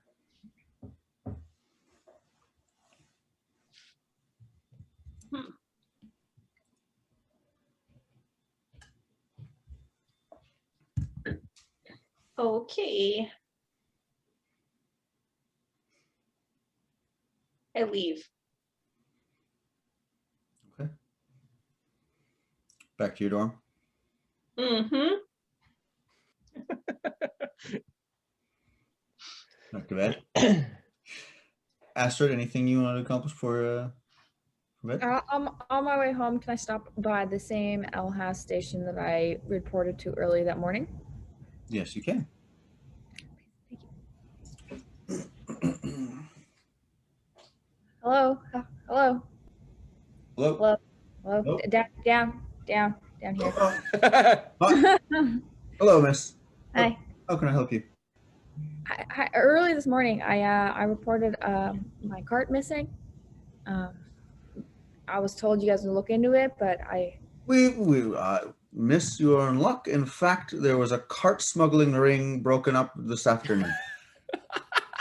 I am blown away myself. It normally doesn't happen this quickly. Please, I mean, we're wonderful at our jobs. I swear to God, we're good at our jobs.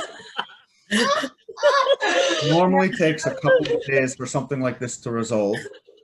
Your name was, let me check here, Astrid McCumber, right? that's me. We indeed have a cart. We would love for you to identify. Potentially, it could be yours. Oh, that's wonderful. Right this way. Come on. And out the front door and around the back of the station. Give me a perception check.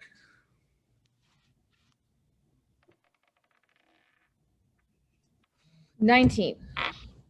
It's your cart. Sorry. Oh, I'm so excited. Yeah. Oh, I'm so excited. Des, this is my cart. Thank you so much for your help, sir. And I'll proceed to take my cart. Miss, I'll just have to sign some paperwork, please.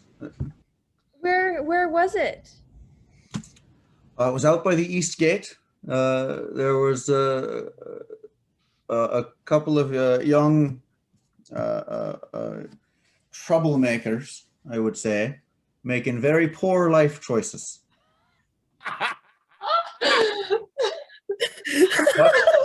And then so you guys found it. It was brought to our attention. Oh. There was something untoward in the neighborhood, and indeed we recovered this cart and another one, and found out that there were a few others that had been stolen and sold off, in fact, illegally. Oh. Yeah. Well, I'm glad you found my cart in time. Glad we could help, of course. So are you need me to sign papers? Yes, please, right here. Just sign that this is indeed your cart, that you have received it in good condition. And then this final one, just thanking the LHAS for such a wonderful job and for protecting the city. What? Oh, my pleasure. Oh. Thank you so much again. Thank you, Miss. Truly. And any other issues, please bring it to our attention. I assure you we will solve it with as much care and speed as we have solved this one. I don't doubt it. Where's the sense motive check on all of that bullshit that just got heaped out and into our car? Man, way too.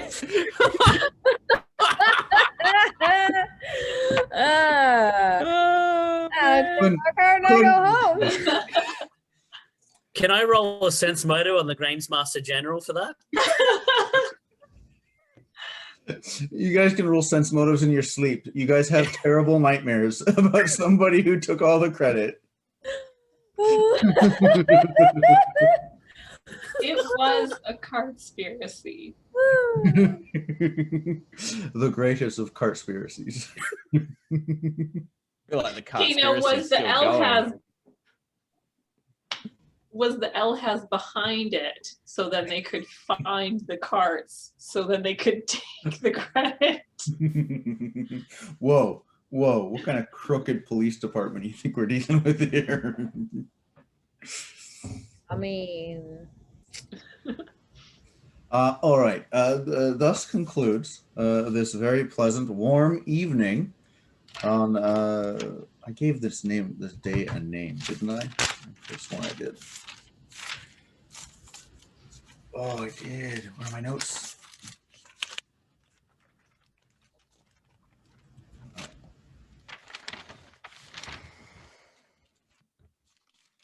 This.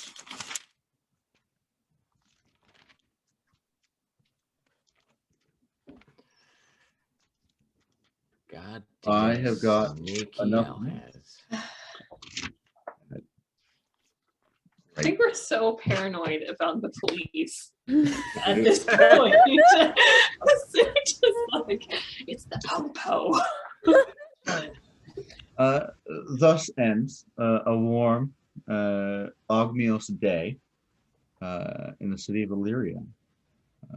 You guys have got some wonderful things on the go, some tasks that have been solved, some tasks that need to be solved, some adventures about to happen, Camping.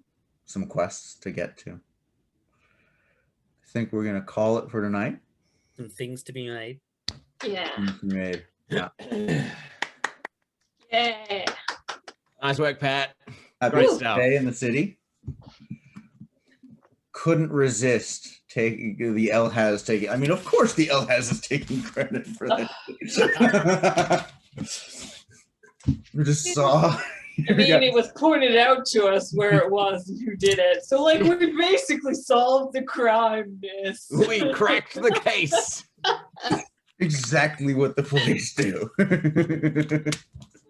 Thank you very much, Games Master General. Thank you.